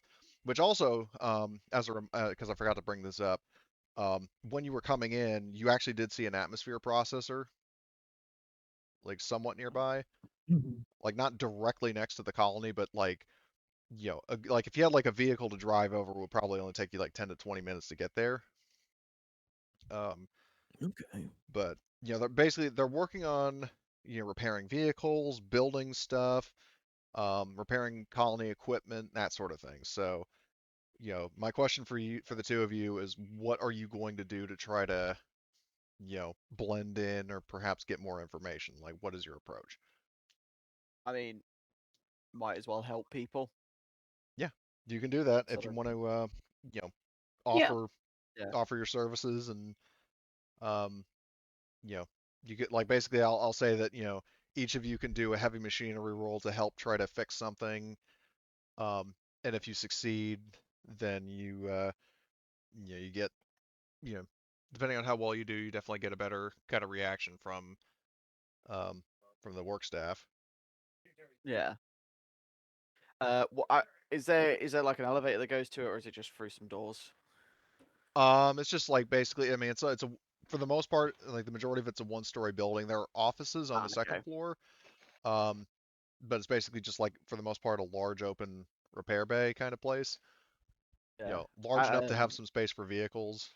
Um, I was gonna say before we enter, I'm sort of gonna look at Kelly and just sort of go, that that android with the flamethrower, where's she from? Well, she's originally from a colony called Terra Nova, but she's she was a Wayland, just a Wayland core android, right, Code?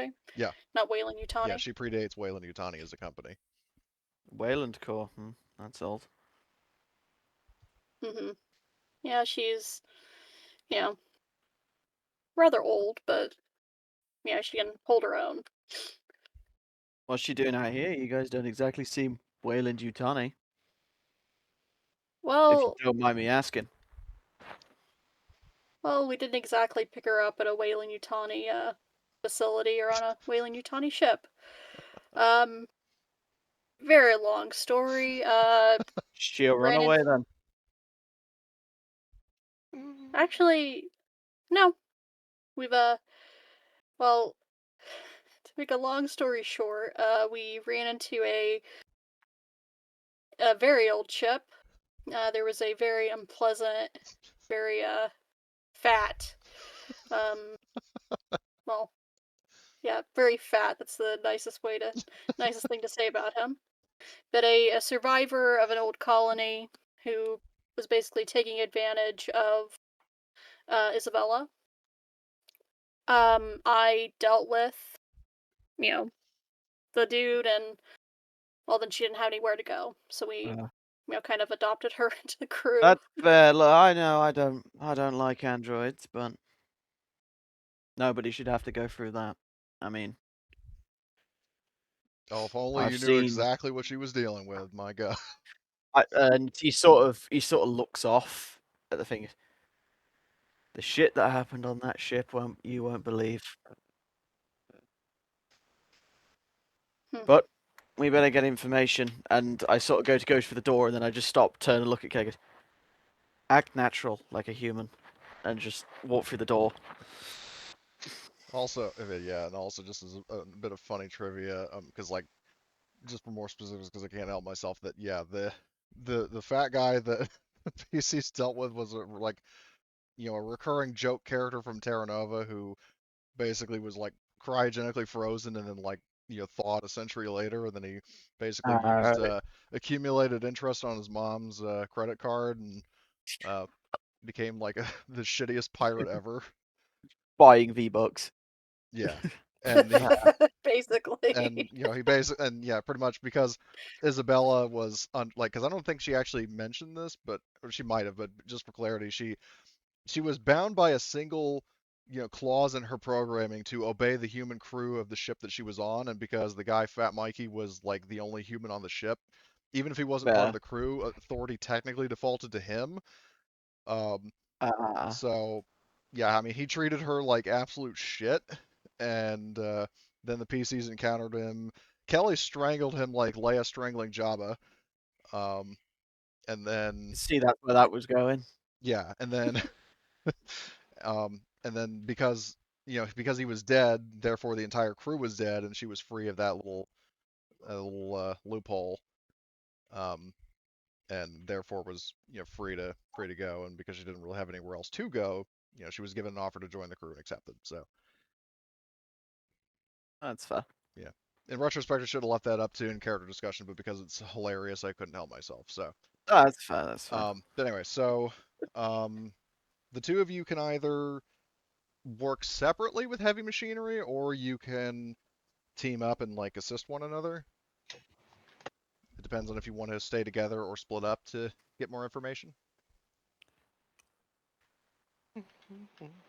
I'd Um, stick go ahead. together, or Yeah, we can stick together.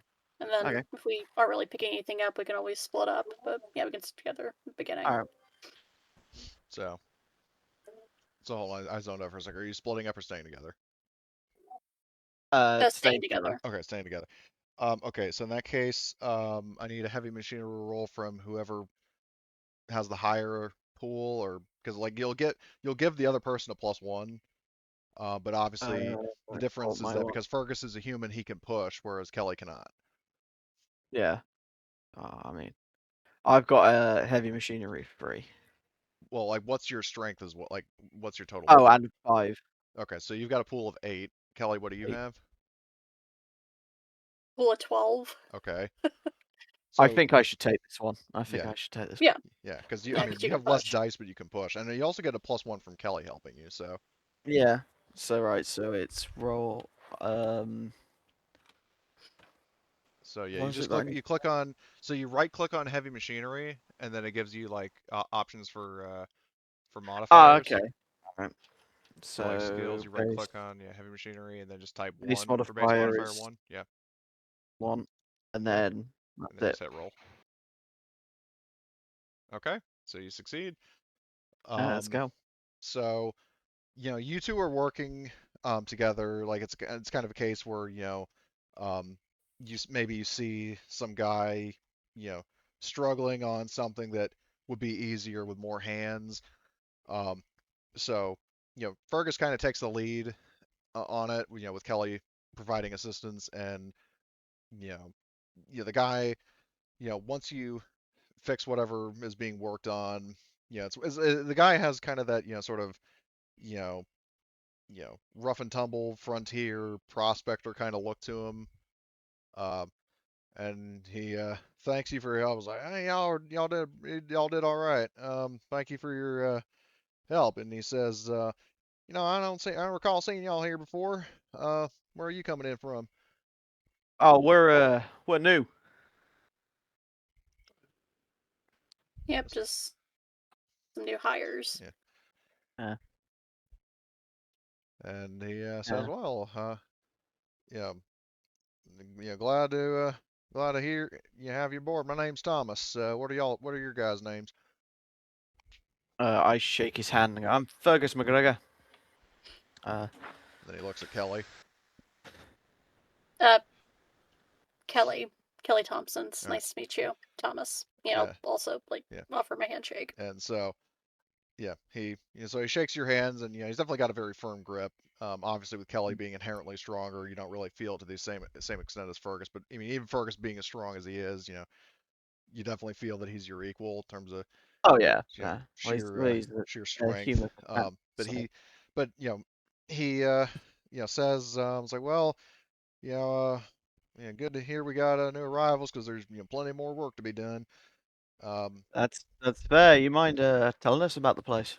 And he says, oh sure. Well, what do you want to know? Can't guarantee Well, I got an answer for you, but I'm sure you'll have plenty, but I mean, leadership, pay. They didn't exactly tell us what the pay was like. um, he yeah, that's a good question because I didn't. Let me just look at like a Roughneck's salary, because they do have like salaries in the player's guide. Let's take a look. See, um, work for hire. I think is it a work for hire? Yeah, colonial labor for mechanics. So weekly salary $500. Um,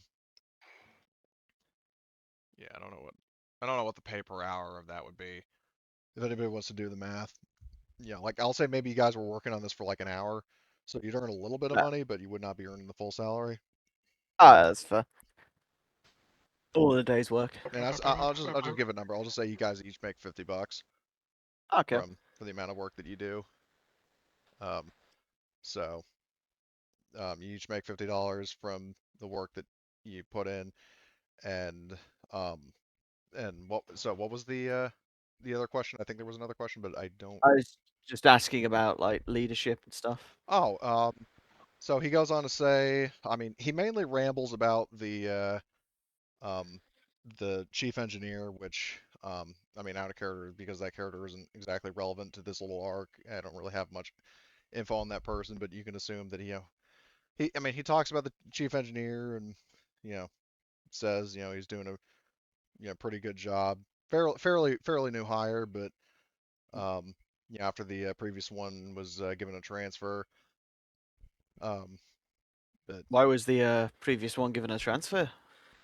And he just says, oh, the previous guy was, you know, the different colony made a better offer, so he, you know, packed up Fantasia and, left to greener pastures. That's fair. What about like guy who runs the colony or And he says, talking about Administrator Prince, if that's his name? and he says, yeah, Marcus Prince. He says, he's been, because obviously he doesn't know that you know this from the dossier, but he basically kind of recites the thing. He's been here even longer than me, because he says, Prince has been here for 8 years. I've only been here for 6. And says that in the amount of time that I've been here, he doesn't seem to be um, caught up in anything questionable. That's a change. I mean, I've been through many colonies in my life. Hell, I was born on Sevastopol. Like it's rare to see a colony leader who's not involved with anything. Yeah, it's And a nice, breath yeah, of fresh air. Not have to deal with any, corruption or, you know. And we're Yeah. here to ruin it. well, I mean, keep in mind that he doesn't necessarily know that. I mean, he's just going off of what he hasn't heard of any kind of rumors of Prince, but yeah, that doesn't necessarily mean there isn't something sketchy going on. Yeah. And maybe he's got a big old orphan grinder out back. Um, Was El Presidente. um, I could yeah. smell those orphans being grinded Well, up. now actually, what he will say, Why did you say that so sensually? Orphan grinder. uh, It's like a wood chipper for orphans.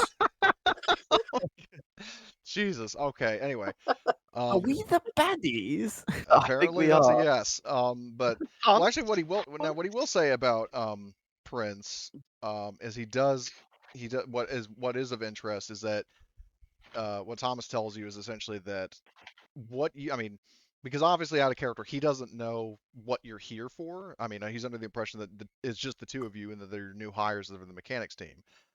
But what he Yeah. does say is a little bit of like workplace gossip is that he actually lets slip that um, you guys are not the first people to try doing what you are doing. Like basically, he says that there have actually been other people um, representing like different companies that have been trying to secure his favor for reasons unknown. I thought this place was just a small little colony. I don't see the interest in it. No Uh, offense, obviously, because it's your home. No offense. well, he says that it's well, he chuckles a bit and says, "Well, it's our home now." Alluding to the three parties present. But he does say that like because obviously he's just he doesn't call himself a lowly mechanic, but that's basically what he is. Um, he goes on to tell you that he doesn't have the specifics, but every so often there will be a team coming in and kind of a chain of chain of gossip that reached him from the chief engineer is the fact that he overheard, like the chief engineer overheard talk that there were going to be some representatives from LaSalle Bionational coming for some sort of meeting with Prince, potentially arriving roughly within the same time span that you guys got here. Like they, at the time that you got here, there wasn't a ship there, but he tells you that, I mean, essentially you're going to be having company soon, depending on how long you stay here. Ah, that's fair. Well, hopefully it brings investment because that will mean a big payout for all of us. And he says, "Yeah, I couldn't agree more. Hopefully, hopefully if whatever LaSalle's doing here, if they strike up some sort of deal with Prince, maybe that'll put more money in our pockets." That's a hope. And I sort of slap him on the shoulder. I said, anyway, me and my friend here better get to some work. Yeah. Catch So, you, yeah. catch you some point. Yeah. So, well, thank you for y'all's help. I'll get back to No it. problem. Yeah, no And so, problem. yeah. So he, tips his. I mean, he's got like a, like straw cowboy hat or whatever. Like those like kind of cowboy. I mean, not like a full-on 10-gallon hat, but those kind of hats, like the one that Tennessee, like the hat Yeah. that Tennessee had in Alien Covenant. Like he has one of those. Yeah. Yeah. Mm-hmm. So he bids you guys farewell. So then we cut over to Dave, Tobiah, and Isabella, which you guys were you going to like the trying to go to the science center or to like a medical, like a clinic, or where specifically were you going? Which is closer, either of the two. I mean, the colony isn't exactly like a huge metropolis, but Of course. you know, Well, is the science and medical center like they're separate. next to each other, one facility? Uh-huh. They're separate establishments, and you actually do know it's like the science is like the science center is actually unlike most of the other buildings at the colony. Um, the R&D center, which has like the Jing T Long Corporation logo on it, there are actually armed guards out front. Yeah, there's no way Yeah. of getting that Hate to thing burst your bubble, right but that away. actually was planned from the start. So like, because out Yeah, of of character, course. just to alleviate it, like it isn't supposed to be plot relevant. There's no like secret Okay. xenomorph breeding program or some dumb shit down there. It's Okay. just like for basic, I mean, even if they're not, working on anything shady, it's just like, in case it's like rival, like spies from a rival company. That's Yeah, the reason yeah. they're guards. So Yeah, it's the proprietary science, things. the Okay. science center is off limits, but you can still go to the clinic if you want, or if that, puts a pin in your plan, then you can always just regroup with Artyom and Jack. We could go to the clinic. I mean, we can always find out, gossip about like how people are being treated, what's the general health of the population and stuff. There's information there. But while we getting to that clinic, he kind of just before says to Isabella, um, let's try to be subtle and with any of the kill human things. Let's keep that on a down low with the rest of the people to not fry them out. This is a info scouting mission at the time right now, and you never know. With the information we can get, information is power, and in the medical area there's all kind of interesting things we can find out. I'm honestly hoping to find out a little bit more about this hallucinogenic atmosphere, and he is definitely going to try to be sampling the air and like seeing if he can make hallucinogenic drugs I out of hadn't it. thought of that, but that is potentially something you could do. Like you don't have to just as mechanically do things with it, but Dave will Yeah, I certainly mean, want to try. realistically, I mean, it would probably have the same effect as the Berserker darts that you've been working on. Mhm. Yeah, you can, Although, I mean, just but even still, the toxin is not injected. Like, the whatever's in the air is yeah. inhaled. It's not injected. So, in retrospect, it probably wouldn't. I mean, you could still do kind of research on it, but you're not gonna be able to Gas use it. So, grenades. unless you did that, but hallucinogenic yeah. grenades. Yeah. Dave is taking samples left, right, and center. Like Yeah. he's bickering in the air. Ooh, what do I see? Tobiah adjusts his suit and says, "Subtlety's my middle name." Yes, we'll need diplomacy for this, so we shall leave it to our sweet talkers. And he looks around. That'd be Oh you. my fuck! Oh my fucking god! It's me. You two So don't say anything. Leave this to me. And even Unless though you he need me shouldn't, to say something. dear God, even though he shouldn't be able to, he is visibly sweating, nervous to fuck this up. He's thinking of a cover story, but we'll see. We'll see how it goes. oh boy. All right. So you go into the clinic, and you know, it's kind of, I mean, there's obviously, you know, a waiting room, a receptionist, and all that, and the receptionist, I mean, even with your weapons slung, the receptionist kind of has a very uneasy demeanor, and there are guards in the lobby. They're Yeah. not aiming at you, but they definitely have you in their sights. Yeah. Tobiah walks up to the receptionist and says, do you have a psychologist here? And the receptionist says, we do have you know, psychologists on staff. Do you have an appointment scheduled? No, but it may be wise to, have an appointment, because see things in the walls. And And Dave kind of pipes up, there, it's all okay, it's all okay.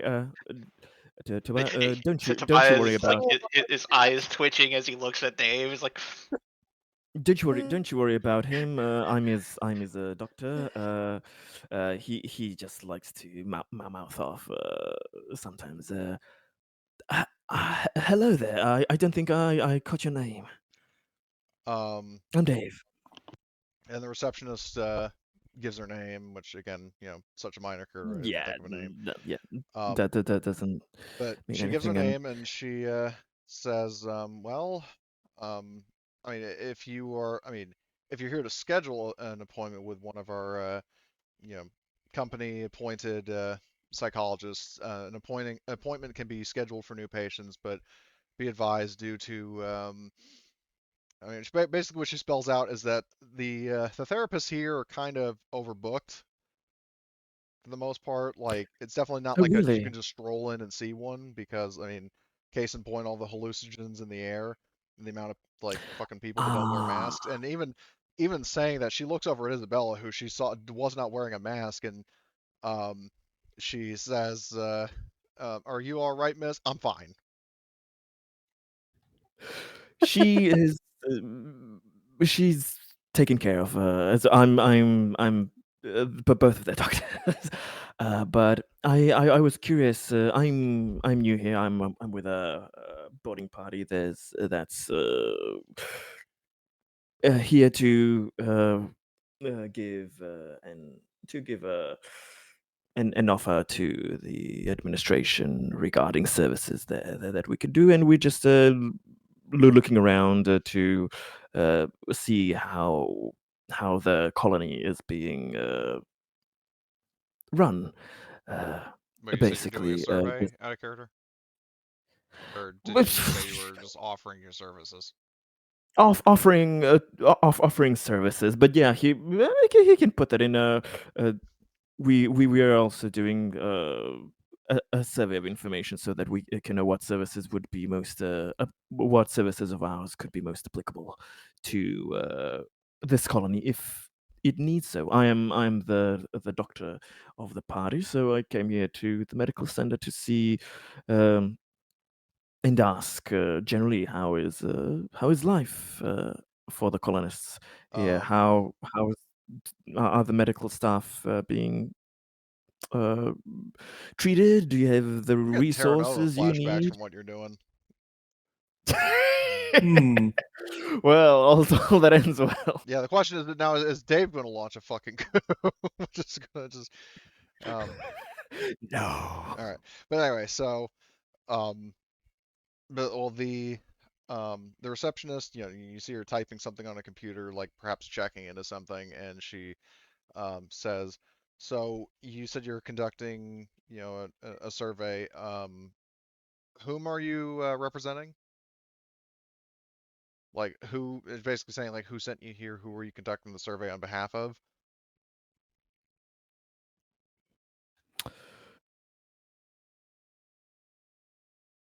We are conducting a survey on the behalf of BBWB What? in Whoa.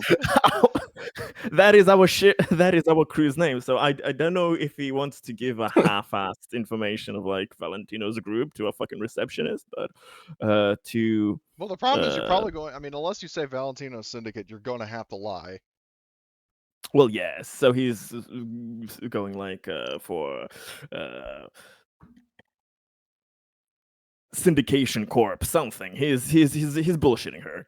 He's just Yeah, I'm going to say that's going to lying be a something. manipulation roll with a -1. But he's so charming towards her. You Okay. don't have trustworthy, so. Tobias, when I see things start going sideways, Tobias is just gonna start clawing at the walls. I mean, it hasn't gone sideways Don't- yet. Don't Yes, but do I'm just saying, fucking when anything. it goes Save that for sideways, later. Mm, There should be Plan B, not Plan A. Oh my Exactly. God! maybe we should Fucking give Isabella finally a a whip roll. to like keep Tobiah in line. Very nice. Good job. So Why do you think I brought Isabella to kind of keep me in check? Mm. So he's um, being all kind of cutesy and charming. He knows he's a David model. He has that face and all, and he's like, "Can you, can you help me out? I'm seeing, I have to do this for an annoying boss. I just want to get this over and just see to, if there's anything we can kind of help out with." yeah. So she, you say that regarding this. So who did you say you were representing at like which? Because she said which company sent you to do the survey. So what company are you saying? He's inventing a small Or- ass Or say company. Wayland. No, I won't. He'll basically say, an independent independent corporate startup, name blank, whatever, BBWB syndicate something, like BWC. better built worlds. Some Build team you Build Better Worlds company. something like that. I don't know. Let's Build Better Worlds Bureau. that's a bit too close to Welgitani's kind of thing, but I don't know. Let's say So yeah. Well, at any rate, what Davider's yeah. company or So something yeah, like whatever that. company. I Corporation. mean, so she actually, yeah, she seemingly buys it, or at least doesn't question it, with the amount of successes you got. And it's not opposed because she's not like actively resisting you. She just kind of idly asked you a question. Mhm. So yeah, she buys it and says, well, if you have a survey to submit to our, I mean, our medical staff has been fairly busy lately, but if you have a form that you can either hand over or send electronically, I can make sure this gets to Dr. Kennedy and the rest of the staff. Dave's face when he realizes he doesn't have either. Via pulls out a notebook and hands it to her. Is it possible to speak to Dr. Kennedy in person? Can that be scheduled? I'm more of a hands-on, face-to-face type of representative. That's what separates our corporation from the others. We are not just cold letters and numbers, and we like to do all of our former inquiries face to face with people. I'm gonna say roll a a D6, and then if it's I'd say a 5 or a 6, then Dr. Kennedy is available. Oh, all right. Wow, Hell Dave yeah! actually getting lucky for once in his life. Mhm. So the receptionist says, sure, and then she pulls up like a phone and gets on it and calls. There's a delay, and it's like, hello, Dr. Kennedy, this is the reception. I have a group of I don't know if surveyors is the right term for it, but like basically people conducting a survey on behalf of insert company name here. Are you busy right now, ma'am? And you know in indistinguishable chatter, and she says, okay, thank you. I'll let them know. And she hangs up and says, Dr. Kennedy is available. Um, if you will, I will uh, have you like provide you with an escort to lead you to Dr. Kennedy. And she looks over to one of the guards in the room, and the guard basically kind of marches forward and kind of rather bluntly says follow, and leads you through the halls of the um, medical facility. Um, Understood. so my question is, do we want to continue this current scene or switch over to Artyom and Jack? I do have one thing to say though.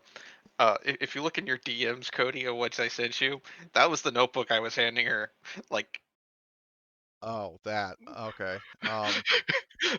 It's probably good I didn't.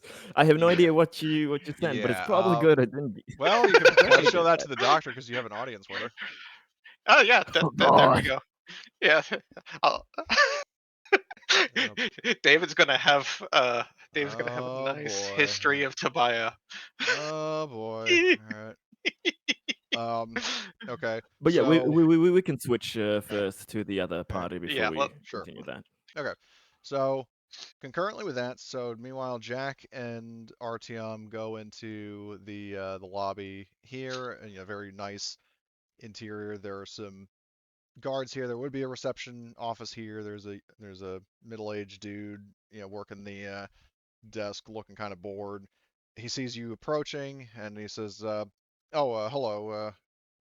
Can I help you?"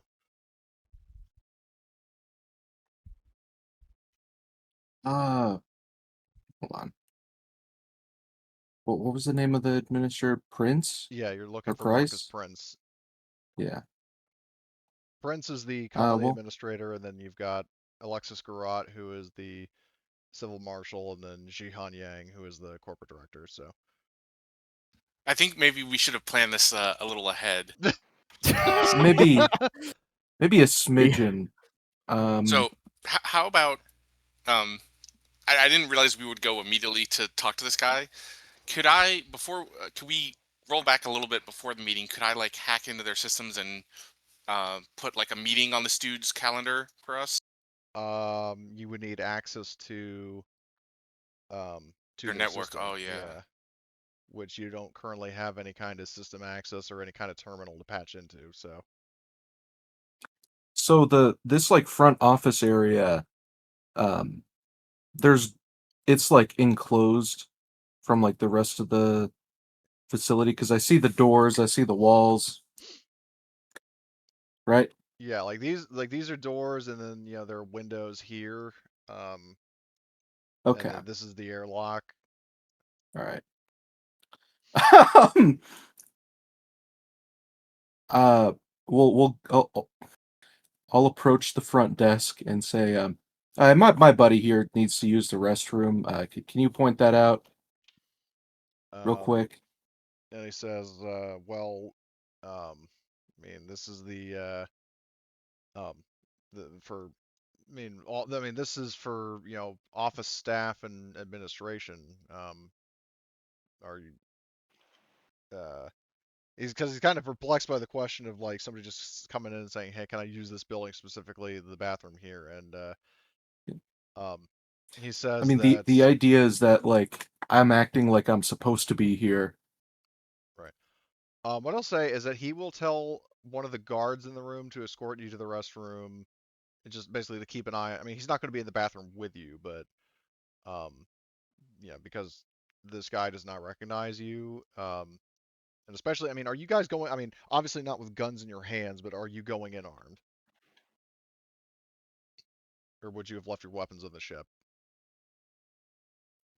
Yeah, probably.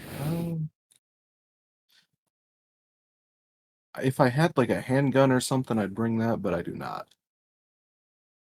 So then Yeah, are so you? I think we need like a better plan here to get in touch with this guy. I would okay. I'm trying to think of the different ways we can get in touch with it. Okay, so we could basically bluff our way Yeah. to try to get a meeting with him. Is your manipulation good enough to do that? Yeah, he's the main manipulation piece Oh, here. definitely. Okay, so then I think that's probably what we want to do. The other way we could do it is I could try to hack in and do stuff, but that would require us to get access to a computer terminal. I will, yeah, and I will note that there would be ventilation ducts, in this facility, obviously for both safety reasons and for maintenance. So, like for example, if a room is sealed, then you know, in an emergency, they have another way to get out. You don't see any access points in this room, but theoretically, if you were to explore a bit, you could possibly find some way. And it does have Right. like those kind of ceiling tiles, like in Aliens, like in the Yeah, Colony Op yeah. Center. So, worst case scenario, you could crawl through the ceiling. Um, but yeah, I mean, if you want So to, Artyom, yeah, why don't you pretend like you were representing a private like mercenary corporate company, Hmm. and basically you've heard that this colony has been targeted by different gangs and stuff, and you're offering to sell additional security protection yeah. to the administrator. Yeah, I will say that's this a good idea. also. Well, actually, no, these would be kind of happening concurrently, so never mind. But yeah, if you want to offer your services, like if you want to make that argument, I would say that's a manipulation role to you know Yeah. to the and again, kind of like with what Dave was doing, it's not going to be opposed. So basically, you just need to succeed.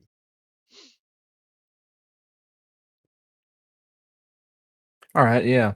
Um, I'll introduce myself as Alexei Artemovsk of the. Holy shit. Listen, man. There's only so many like Russian names. Artyom Sovietsky. You know what? That's not too far off from what I went with, but Or yeah. Artyom Al- von Russianov. Alexei Artemovsk of Alexei's Okay. Annihilators. That's my Cool. PMC, and I'm here Or you could have said Bourbon's Bulldogs or something, but no. offering my services, and I need All to. right. Yeah, you succeed. Um. Okay, so um the um the receptionist, calls calls up Prince's office, but he does not get a response. He then looks to you and says, well, I do know that that Prince, Administrator Prince is here. He is in the building. Hmm. Since he didn't pick up the call, I'm assuming he either must be, uh, either in the restroom or just, speaking to somebody else outside the office. Um, so I will call up an escort for you to, be taken to him, and I we'll, see. uh, a few seconds pass, and I'll say like you know, another mercenary shows up. And also in terms of like weapons, so like the colony security here, you see they are armed with shotguns as a sort of primary, and then they have ES4 pistols and holsters, and they do have Okay, M3 so armor, so they are very well equipped. Um, but this not guy, quite military, but definitely yeah, professional. yeah, like they definitely have the means to defend the colony, but Not from us, but like yeah, generally, yeah, yeah, like if there were like pirates or something like that, this colony wouldn't be a sitting duck. So, yeah. so this guy, he leads you, and he says to you, "Is like, well, yeah," and well, says to you and to the receptionist, like, "Well, as luck would have it, I just saw Prince a minute ago. He was actually speaking with Marshal Garat." Um, Excellent. Me and my associate Hubert Pumpernickel will have a lovely conversation. Super bumper. What's my name? Rupert Hub- Pumpernickel? Hubert Pumpernickel. Okay, okay. Of the great family of the Pumpernickels. Yes, yes. Well known for their bread. Yes, my family comes. We own Pepperidge Farms. Oh. Pumpernickel Pepperidge? What? It could have been worse. The doctor guy could have said that he was Dr. Pepper.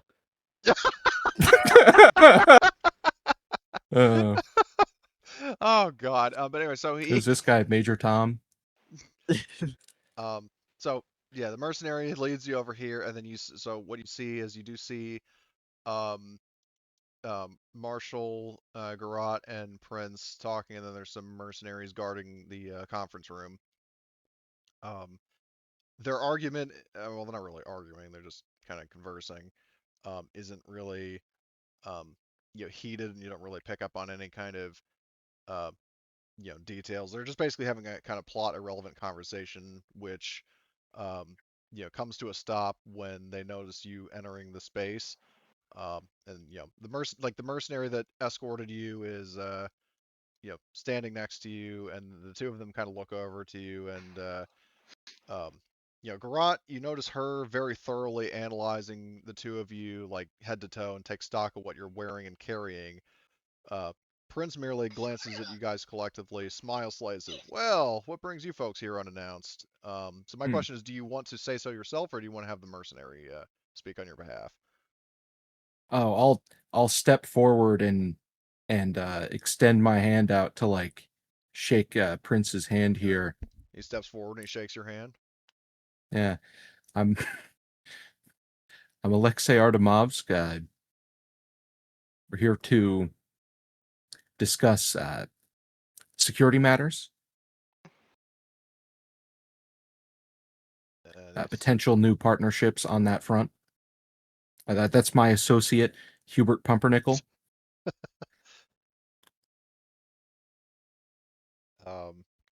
And he says, well, I don't remember what last name. You said Artyomskov or whatever. Artemovsk. Artemovsk. And says, like, nice to meet you, Mr. Artemovsk. I mean, I butchered that, but he wouldn't. And then he nods to Mr. Pumpernickel. And God. he Uh, says it's like, well, you ain't the first group of envoys sent to sent to speak with me. But in terms of this oh, but matter, we're the best. and he says, well, I mean, no disrespect of your presumed prowess, but that's what they all say. Well, And he says like, well, if there is well, basically what I will ask you before he says anything, are you going to want to have a private conversation with him? Because Garrot is right there, but also definitely, the yes. two mercenaries. Okay, so I'll say and when he says that everyone says that they're the best, I'll like kind of raise up one finger and say, well, of course everybody says they're the best, but we can prove it, right? Now, if you'd like, we could go to an office and have a private discussion. Of course, there are private security matters that are best discussed privately, yes. So at that point, Garrot intervenes and kind of shuts it down, and she says, "As the civil marshal of Fantasia, if you honestly expect me to leave a bunch of strangers who literally just arrived alone in the company of the highest-ranking member of the command staff, you're genuinely as foolish as you're surely thinking I am. It's not going to happen." Um, and Prince kind of looks and said, like he just kind of looks at Garrot and he says, "Yeah, you'll have to forgive the rather fervent loyalty of Marshal Garrot here. She takes security, including mine, very seriously." Oh, I understand completely, especially she seems former military and Well, of course, I have many good friends who are, and there's common trends there. It's actually sort of a selling point for my group in particular. Fiercely loyal, as I can see that your security chief is. Why did I have the image of him picturing Tobiah as he was saying this? Garat, that's it's an AW name, is it not? And she says, it is. Oh, one of my crew happens to be an AW. He's extremely proficient, a highly valued member. And I have a lot of respect for AWs. she says, well, that's good to hear, but if you think flattery is going to get me to lower my guard, you're sorely mistaken. So what I'll say now is, if you want, so you can either attempt manipulation against either Garat to genuinely convince her that you aren't a threat, or against Prince to get him to take your side and trust you. I'm gonna attempt to manipulate Garat here with that. Because I figure Prince, we get him in a private meeting, then we can, convince him of whatever we like. Okay. Just So roll manipulation. She actually has a talent that lets her roll command instead. interesting. Oh. Well, she's not as good as I am. So I would just say, like, I think we could afford to meet both of them as well. Just a less public audience. Well, this Hey. is just to see if she doesn't see us as a threat. So, Hey, RTM, remember when you said she's not as good as you? oh, so we're tied. Yeah, and ties go to the defender. I'm using a story point. Okay. So, well, but though Jack did raise a good point also. I mean, you can still use the story point if you want to just have Prince, but I mean, if you want to talk to them both, um, I think it's better if we speak to them separately. We can Okay. sort of appeal to their individual sensibilities. Okay. And just to confirm, you guys don't have any weapons on you, right? I don't. I mean, I think I would be carrying a weapon, but I'd be okay with leaving it at the reception or whatever if Yeah. that's what they wanted. Yeah. Honestly, I think, like, if we're saying we're mercenaries, like, it would make sense for us to carry weapons in. Right. Or like if you're posing as his bodyguard or something. Because what happens? So Garat, I mean, she does yield when she sees that Prince kind of is being chummy with Artyom, and then what I mean, she agrees to it under the stipulation that Jack, like, I mean, she pats you both down, like any weapons that you have are to be left outside, and you will get them back once you leave Prince's office, but you're not going into his office with any kind of weapons.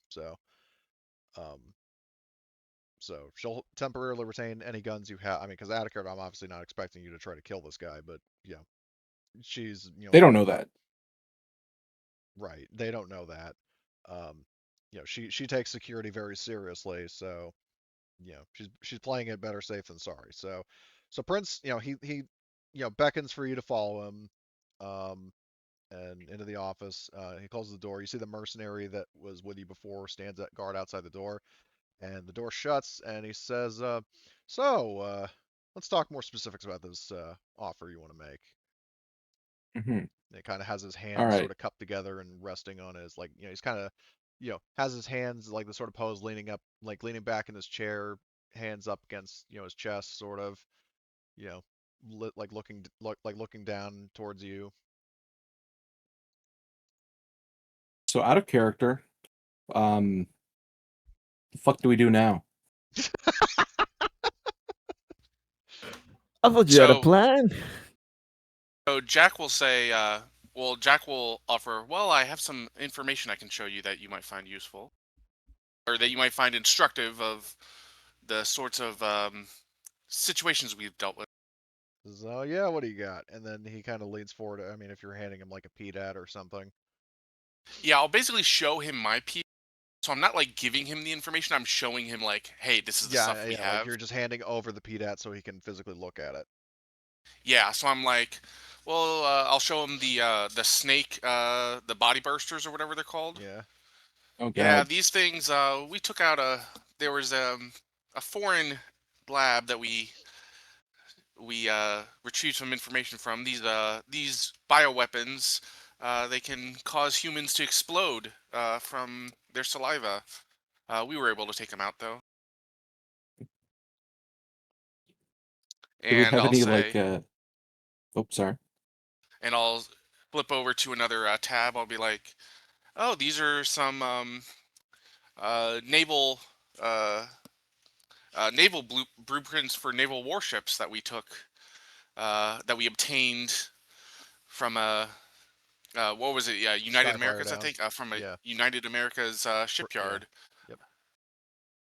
As you can see, we have a wide experience in different dealing with different types of conflicts and opponents. Mm. It says, I see.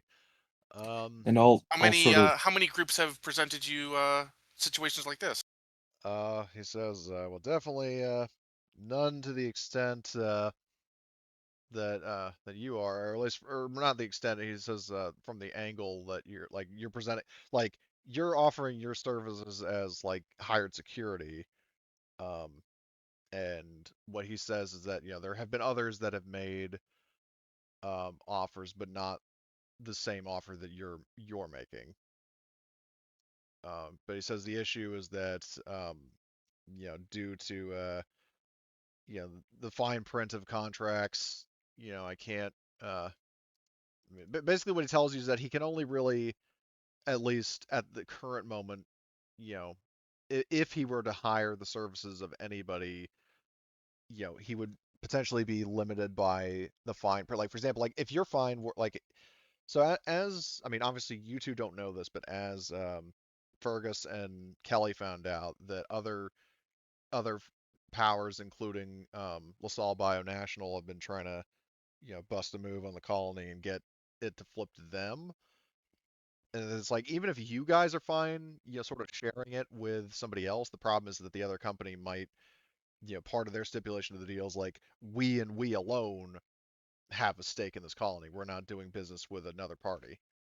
So he mhm. basically says that I like your pitch, um, and I like the idea of added security, especially from professionals such as yourselves. But the problem is that as the colony administrator, I also have to do what's financially best for the colony, um, including, Mm. um, like basically hiring additional mercenaries would not be profitable. It would definitely help the security of the colony, but it would be money spent, not money earned. Whereas, like if say So LaSalle or somebody else, presented him an offer that's actually profitable, that would be the one he'd be more inclined to take. so out of character, do we know why or like what the purpose of getting their allegiance is for Valentino? What you know is that Valentino, like, he's essentially trying. He was, if memory serves, I can't remember if this was in the briefing, but I'll just tell you outright that at least part of his intent with this is to use it as kind of another sort of front for like smuggling operations and criminal activities, like another hub to use. Hmm. Um, Basically, you're spreading his influence. I see. Um, Well, in that case, They could get a cut of that. yeah, what we could do is offer, um, maybe a small cut and mention that we don't need to be paid. We just need permission to, set up a Conduct small business. facility and conduct business in the area. yeah. So, $1 million question: are you going? I mean, even if you don't necessarily mention it's Valentino Syndicate specifically, do you mention you truthfully that you are operating as ambassadors of a crime syndicate? Because it is just the Maybe you it should is just first, the three of Well, you. yeah. I think Maybe you should I'll assess I'll, what I'll his attitude heavily towards that is. I'll lightly imply it in very like We're an flowery independent, language. unregistered business. Yeah, we're entrepreneurs seeking a informal arrangement. So, but just so I can so to influence how he responds. So you were saying like so you're not saying it outright, but you're giving him enough Yeah. to go on to reach the conclusion that you are operating as part of some sort of criminal enterprise. Yes. I would say The question is he basically it's just definitely. how are you phrasing it so he catches on without you spilling the whole 9 yards. I think the mention of entrepreneurs seeking a informal arrangement, Yeah. without contracts, that sort of deal, because everybody uses fucking contracts in this universe, Fair enough. obviously, Yeah. super Right. corporatized. So if somebody doesn't, then Yeah. that's Yeah. So okay. So he picks up on that. And what he says in response to your sales pitch is that he actually says, um, I'm actually not fully opposed to what you're hinting at. He says, on one hand, um, the idea of making, even more money without really, you know, doing anything else. I mean, like from what you've said, assuming there isn't any kind of catch, and he actually does say that part, like, like it's essentially saying, if there is a catch, tell me now. Um, but saying like, you know, between not really having to do any like, do the bidding of a corporation and be like bound to their laws is kind of enticing and to his liking. And then he says morally that he's actually not against the idea of what you're proposing. But he does say that there are two big issues that uh, prevent him from fully being on board with what you're doing. hmm. And what might those objections be? Um, they are specifically the corporate director and civil marshal. Hmm. And Someone not willing to play ball, I take it. He says, I mean, because he kind of has a bit of a nervous, not like super anxious, like he's not like Whiskey's lawyer in the one Terra Nova session, but, um, he gets a little hesitant and he says, um, you know, I mean, it's not good practice or etiquette to do what is essentially bad mouthing um, my command team, but I mean, if I tell you, if I give you specifics, it's got to stay between us. You understand? oh, of course. All right. And I You've mean, already showed him like and plans and stuff, so yeah, I mean, yeah. and I'm assuming you guys are like, if you're being genuinely serious, I mean, I'm off per my honesty policy. I'm not going to let you backslide if you decide to lie to him. But if you are going to lie to him and tell somebody later, then obviously you need to do manipulation. But if that is not the case, then we can proceed. So As I of think right now, I see no reason that we would repeat any of that. Okay. Because he's I basically mean, I going to give can't you some like information that guarantee might be that, useful but to your cause. Um, well, okay. I mean, if that's the case, then I'm going to need you to roll manipulation RTM I see. just to convince him, and it will be opposed. Okay. I mean I would say like our objective, right, is just to get them on board. So I think we'd be totally willing to, you know, as long as it's getting him on side, basically. Yeah. Do you want to push, or are you content with what you have? Oh God, professional opinion. I mean, that's three successes. Is a push really necessary? Well, I mean, it depends on Remember what your he. rule: It is. always push.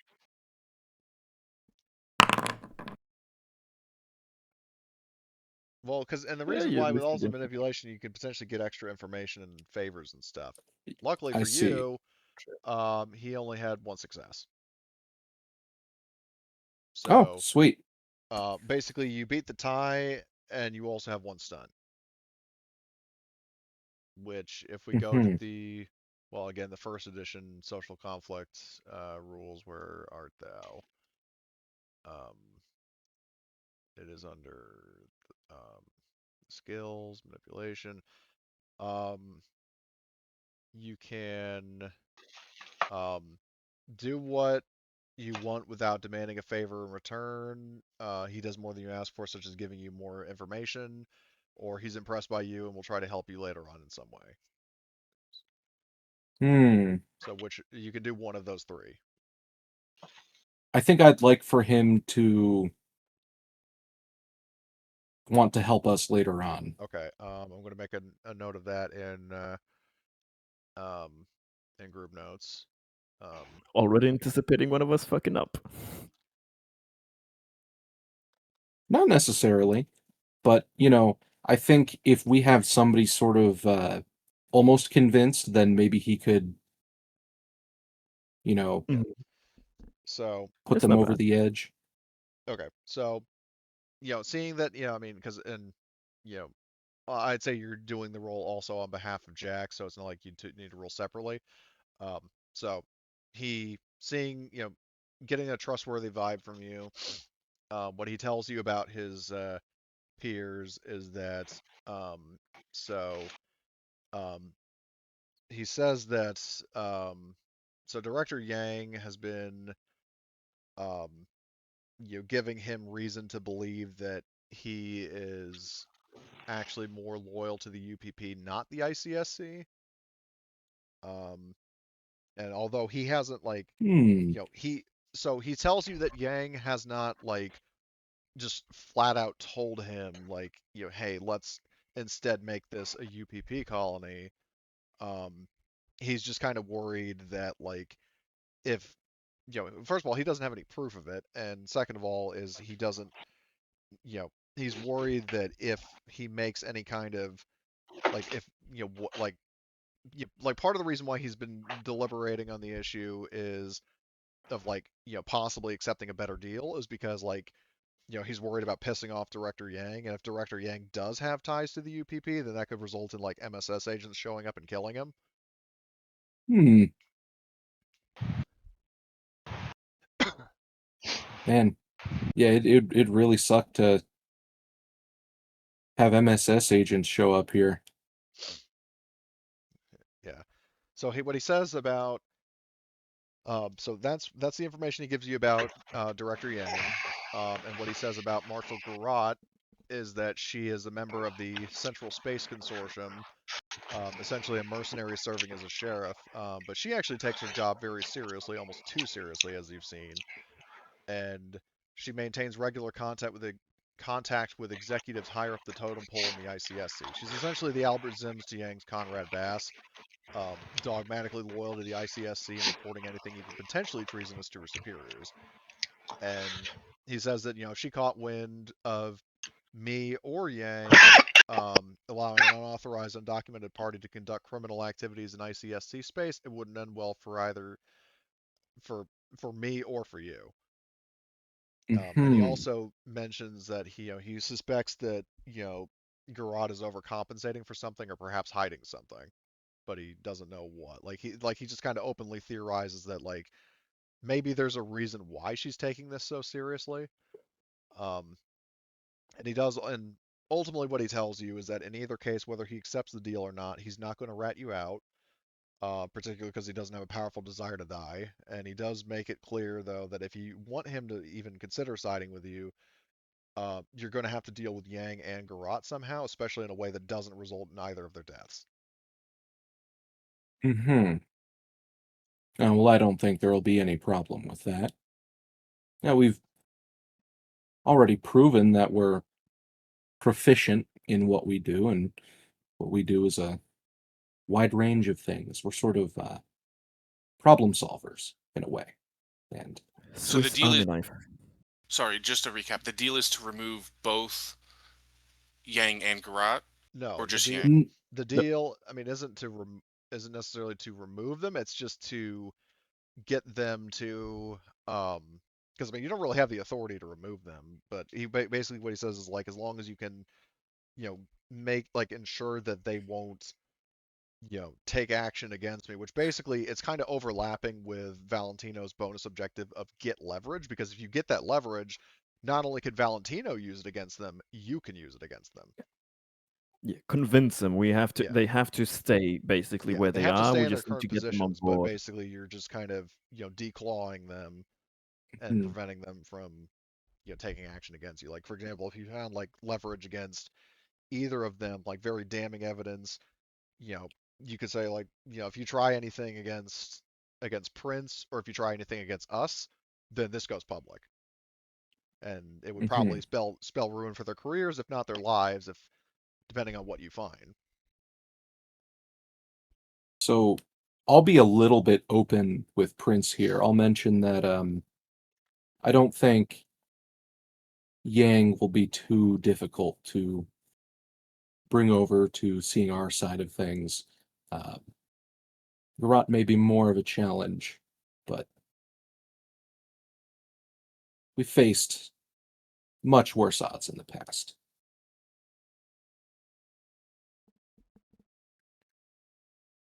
Okay. Um, and he kind of nods to that, and he says like, well, judging what Mr. Pumpernickel shared. Yeah, because keep in mind he still just assumes that that your code names are your actual names. So Uh, referencing, and by this point, obviously, he handed the PDAT back over to Jack. Um, but he does say that, um, based on what your friend has shown me, I definitely fully agree with you. Like I believe you. Um, and he says that, um, I mean, you have, you know, like as colony administrator, I am giving you permission to try to handle this matter, under the two conditions that, number one, it doesn't lead back to me, and number two, if you get caught, I'm going for plausible deniability. of course. So Perhaps we could run with the cover story that you're having us give you a quote on colony security, and that requires an examination of what? of the colony. Okay. Um, and he says, well, um, I mean, there are certain areas that you will not have access to. Um, the Jing-T Long Corporation, um, Research and Development Center is off limits to non-personnel, and when he says non-personnel, he's not just talking about colony personnel. He's talking about like, if you do not work for Jing-T Long, you are not getting in there. I see. Now, is Yang like their representative? Yeah, he's the Okay. corporate director who works here. Like he represents, like, so sort of like how, um in Terra Nova, I mean, obviously he worked for Utani in secret, but Conrad represented Wayland Corps as a company at Terra Nova, whereas El Presidente represented the United States, despite the name, obviously. But um, like basically, like the colony administrator, or at least in my head canon of it, the colony administrator represent. Well, actually, no, I think it is in Building Better Worlds.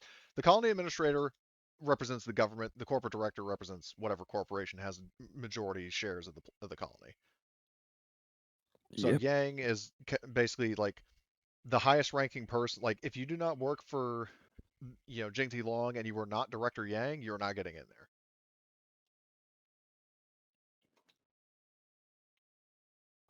Mhm. Mhm. But he says, like, aside from the Jing-T Long Center, and aside from like searching people's offices, you have free reign of the colony.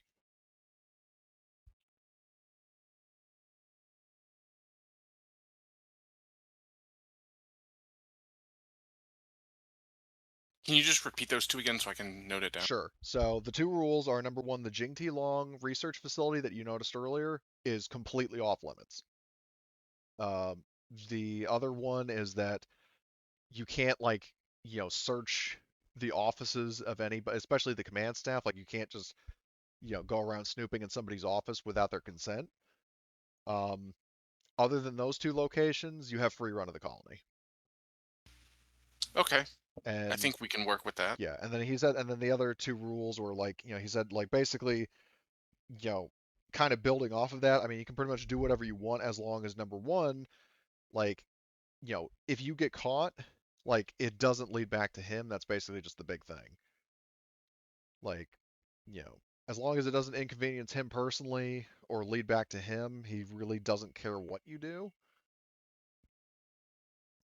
But he has, I mean, the task he's sort of giving you kind of overlaps with um, what Valentino has given you as a bonus objective. We were saying, like, find some sort of leverage over his peers that would prevent them from taking action against him if he accepted your offer.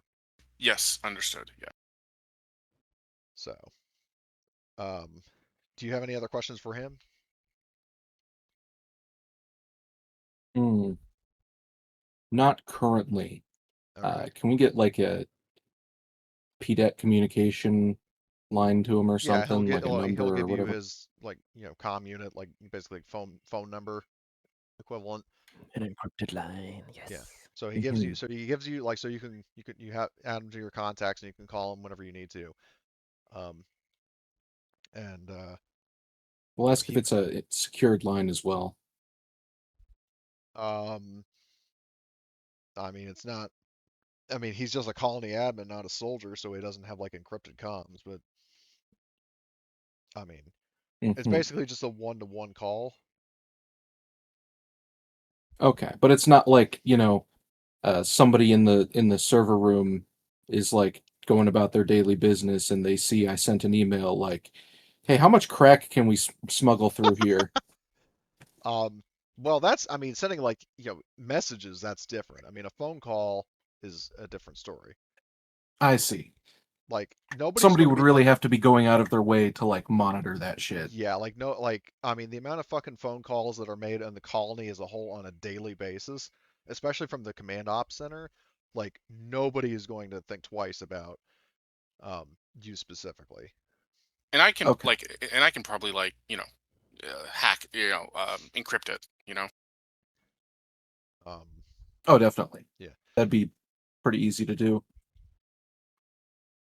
So, my question, so, I take it then you're done talking to him for the time being? Because, I mean, you have the I think means to so, call yeah. him whenever you want. All right, cool. So, in that case, he gets up and leads you out. So you all exit the office. My question is, because we are closing in on the 4 o'clock mark, are we fine with playing just a little bit longer to potentially set up a cliffhanger for next week? Yeah, I'm Especially fine with per it. especially Sure. per my Yeah. point that I Yeah. brought up before about how, we like, because of the 15-minute grace period, we're kind of losing out on 15 minutes if we just end at 4. So, but anyway, so um, now, kind of cycling back around to Kelly and Fergus. So after you were talking in the like after you're doing work in the repair bay, like engineering sector, um, are you going anywhere else? Like, are you going to go to the colony bar, perhaps, or go try to Uh, regroup with one of the other groups of PCs? Or are you going to stay with the engineering? You're going back to the ship. Like, where are you going right now? is there like sort of like a place where, other than a bar, where like workers can go and cool off, where a bit Like a rec is- center? like a rec center that might have a terminal or something on it, Um, I would say at this colony, I mean, given the size of it, it would like the bar and rec center would be kind of merged. combined. Yeah. Okay. Um, if you want to go there, um, and so like Yeah. it's kind of like just a combined recreational. Like, it's not primarily a bar, but it's not primarily a rec center. It's just kind of, you know, it has something for everyone, pretty much. Yeah. Um, Okay. Common so area. yeah, so if you Common. go like on your way over there, I need an observation roll from either of you. Okay. Something I can do. Yeah. Well, I mean, it's mainly for Okay. Kelly and Fergus because they're the ones who would see this first. Oh, I thought you were still talking about us. I'm No, sorry. no, no. You and your scene with Artyom and Prince has ended for the moment. So, My pool for observation is 5. Oh shit. Do you want to push? So we have the same observation. Kindred I spirits. might as well push. Yeah. Oh, that's a fucking stress roll. Oh, well. Oh. All right. Well, you do succeed You though. still succeed. You stared at the sun too long. Yeah. The sun is a deadly So laser. what you actually do see is that as you're approaching the colony bar, which there's a sign, it looks like a neon sign called the Blissful Fantasy. Oh, You spot something of interest. There is a guy who particularly looks to be like a cop or security officer who actually seems to be trying to keep a low profile. He's looking around as if to make sure he's not being followed, and then he actually hops onto an NR9 ATV and drives off. And I mean, do you guys go to, investigate, see where he was going? Or do you just if kind of you go, huh, want to weird, do that. anyway? Yeah, we can. Okay. Yeah. So, Yeah, let's go investigate.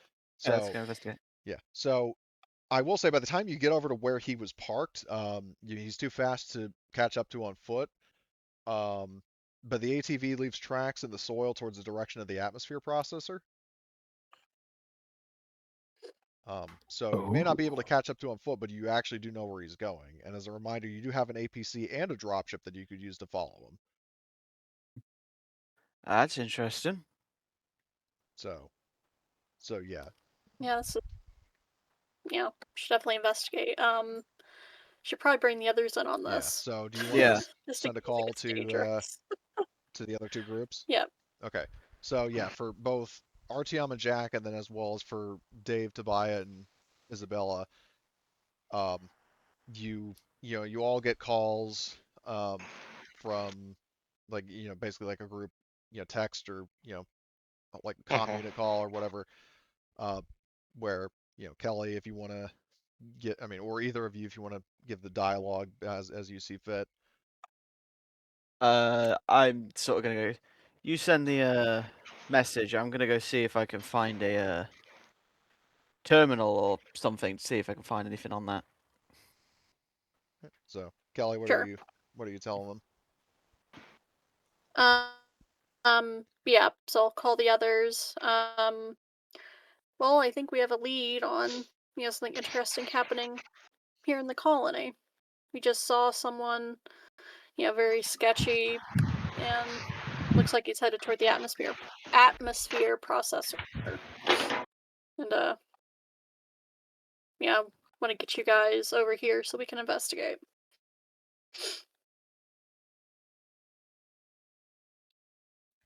Dave is willing to do that after he has the chat with the doctor there. Yeah, whoever can come, come over so we can go investigate in case things get dangerous. Yeah. Okay, We'll so be coming along shortly. okay, As he kind of types in. so okay, so hold on, Dave, are you going to stay at the medical center, or are you going to go with everybody else? Because I'm assuming everybody else is going to just basically go straight to the ship, get your APC, and then drive over. But Well, yeah, obviously, I just wasn't sure if the meeting with the doctor is happening at the same time, or well, can let me he put it this like way, like, come so, later? the first sort of round of like what is each group up to, that was all happening at the same time.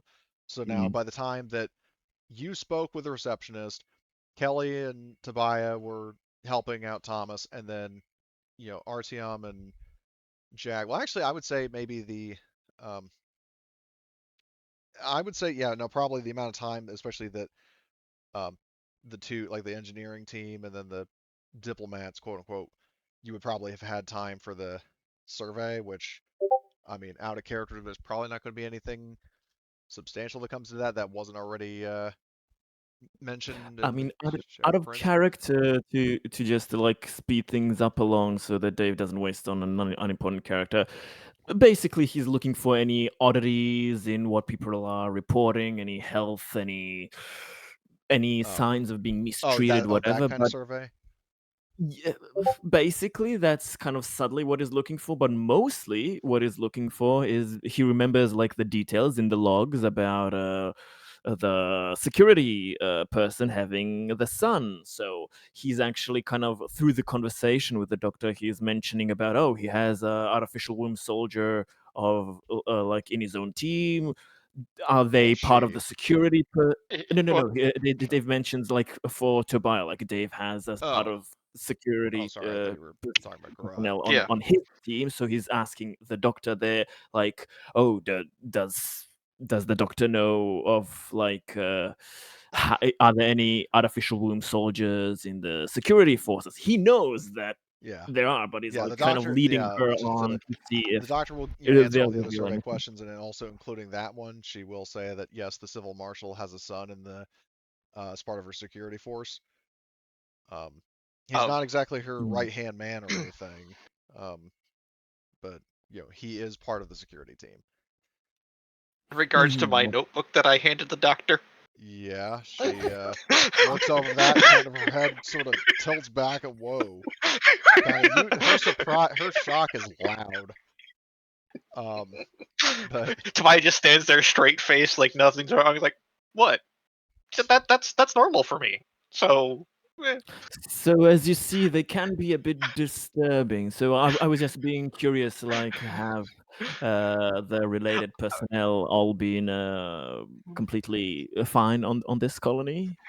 Of I the I don't artificial know if womb Dave has soldier seen that defendant. yet or not, but no. He doesn't need to. He assumes what the Well, fuck is in there. I mean, just He's a doctor. to nutshell, I mean, if you're referring to Garot's son, I mean, he does not have the same psychological or problems or physical Yeah. enhancements that like he wasn't raised and trained like an artificial womb soldier. He was born and raised normally. Yeah, but it's kind of asking. He doesn't know if Garad is the only artificial womb soldier in the security forces or not. So She yeah, is. he's just kind of okay. So and she hasn't been showing any uncontrolled psychological damage. No, she I hasn't. imagine she's okay. That's So, that's yeah. all he needed to know. but yeah, I- so when I get the notebook back, I just turn to Dave and says, "Here you go. You can read this later." um For nightmares. If you want to know what it is my entire medical history and questions on treatment. Oh God. Could be interesting. if you want me to give you like a write up in response to that, like what the doctor would write your diagnosis or whatever, that can be arranged too. So, Yeah, don't worry about that. okay. It was more for comedic effect All and right, fair getting enough. Dave more in the door type deal thing. Yeah. Okay. But yeah, so you get the We'll head back here the then. word, like, and RTM and Jack get it about there's a sketchy looking security officer who's heading to the atmosphere processor. So my question is, how are you going to go over there? Are you going to go by dropship or by APC, or even by going on foot or just getting a colony vehicle? How do you want to go over there? If by air, two if by sea. Driving over with an APC would be a bit of a maybe would raise some alarms and be noticed a bit more. Maybe we could just rent out a vehicle or use some public transport of their own if they have anything scheduled. My question If not, is the atmospheric processor outside colony or is it inside the colony? It's outside the colony. If you know, So it's we about could, the distance that the atmosphere processor was from Hadley's Hope, maybe a bit closer, but so what we could do is we could technically airdrop the APC, hop in the APC, drive to atmosphere and condenser, and then yeah, that's my plan or my idea. yeah, because But the then again, APC can hold like 13 people, I think. So yeah. but then again, who am I to say what we should do? Because I'm just the crazy soldier man. You're not always crazy. I just don't want them to see like a literal dropship flying over well, the yeah, no, the colony. dropship, they're going to hear that from a mile away. Yeah. Yeah, the APC at least wouldn't be visible from the sky. Yeah, Yeah, maybe we just go with that. Yeah, have the dropship drop off the APC and then just leave. I mean, you don't need No, the we can dropship. You can just we can lower the from vehicle our ramp of the Oh, Merkava. yeah. I thought we were still in space. And, okay, No, never mind. you were for the fucking plant at the colony. Okay, so the whole ship's docked. Yeah, your Gotcha. ship is landed at a spaceport, Misunderstanding. so no worries. Like this Yeah, is a where colony on planets the are. surface of a planet, so Yeah. but yeah, I mean, if you want to just unload, like have like a vehicle elevator lower the APC, and then you can just drive over there. If you guys want to do that, you can. I think just using an APC. Dave is still paranoid. Doesn't want too many people just literally seeing a military dropship flying in the sky. He doesn't want Yeah, so many Yeah. voices raised. I think the dropship would be much more noticeable, where there's probably Mhm. like APCs and stuff that drive around a little more regularly. Well, weaponized APCs, no, but I mean, your APC, you don't need to drive it right through the middle of the colony. You can just drive around the colony and then over to the Mhm. APC. Exactly. Yeah. Yeah. You could do that then. So, all right. Yes. So I think that's a good sort of cliffhanger to end on as you guys all pile into the APC and set off toward the atmosphere processor. Mhm. So, yeah, everybody will get 5 XP for their contributions to the session, Right. which can be spent now. Oh, What's up? sorry to be a pain. Did I manage to find anything on the terminal or? Remind me, what terminal were you searching in? Yeah, I was like going into like the common area just to see if there was a terminal that could be used by anyone, maybe like to send emails and stuff Yeah, there or would be like letters to public loved ones. computers like in a library, but Yeah, see if I could find something. um I can't think of anything like particularly incriminating that you would find on a like basically a Okay. library computer, but I acknowledged the effort, so but yeah, you guys get 5 XP, which you can spend now before you get into what is potentially a combat encounter. Mhm. But other than that, hopefully you all had fun, especially Fergus with your first session with this group. Yeah, I really enjoyed the group. It was really fun. What do you think of Tobiah? I like it. Quite cool. Like, I don't know why you guys were calling me, like racist to robots. I'm not robophobic. I just have a strong dislike towards them. Yeah, just Yeah. just fucking around there in that sense, but Yeah.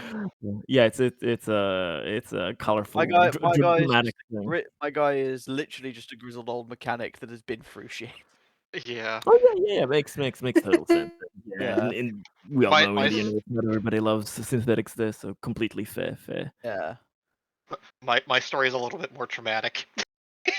Yeah, his fucking life path is just Jesus. Oh, it was bad. It was really bad. I think I posted it in the chat. Yeah. Like I started off like when you go through everything. I was homeless. I had no friends. I was born on an isolated research station. My second thing was an assault operation where I accidentally killed my commanding officer, and then I Yes. had garrison duty.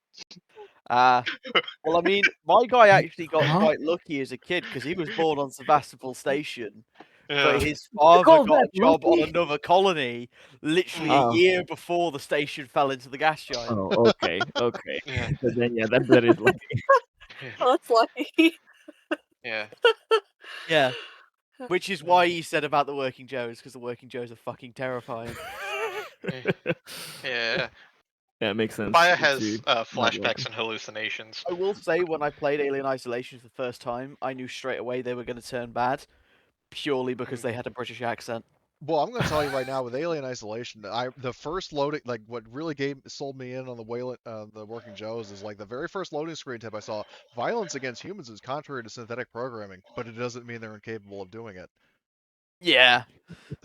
Plus, as well, it's like Nice. you load in, you see an android in an Alien franchise, you're like, oh, you're going to become a problem. yeah, especially Not the to way. mention. Go ahead.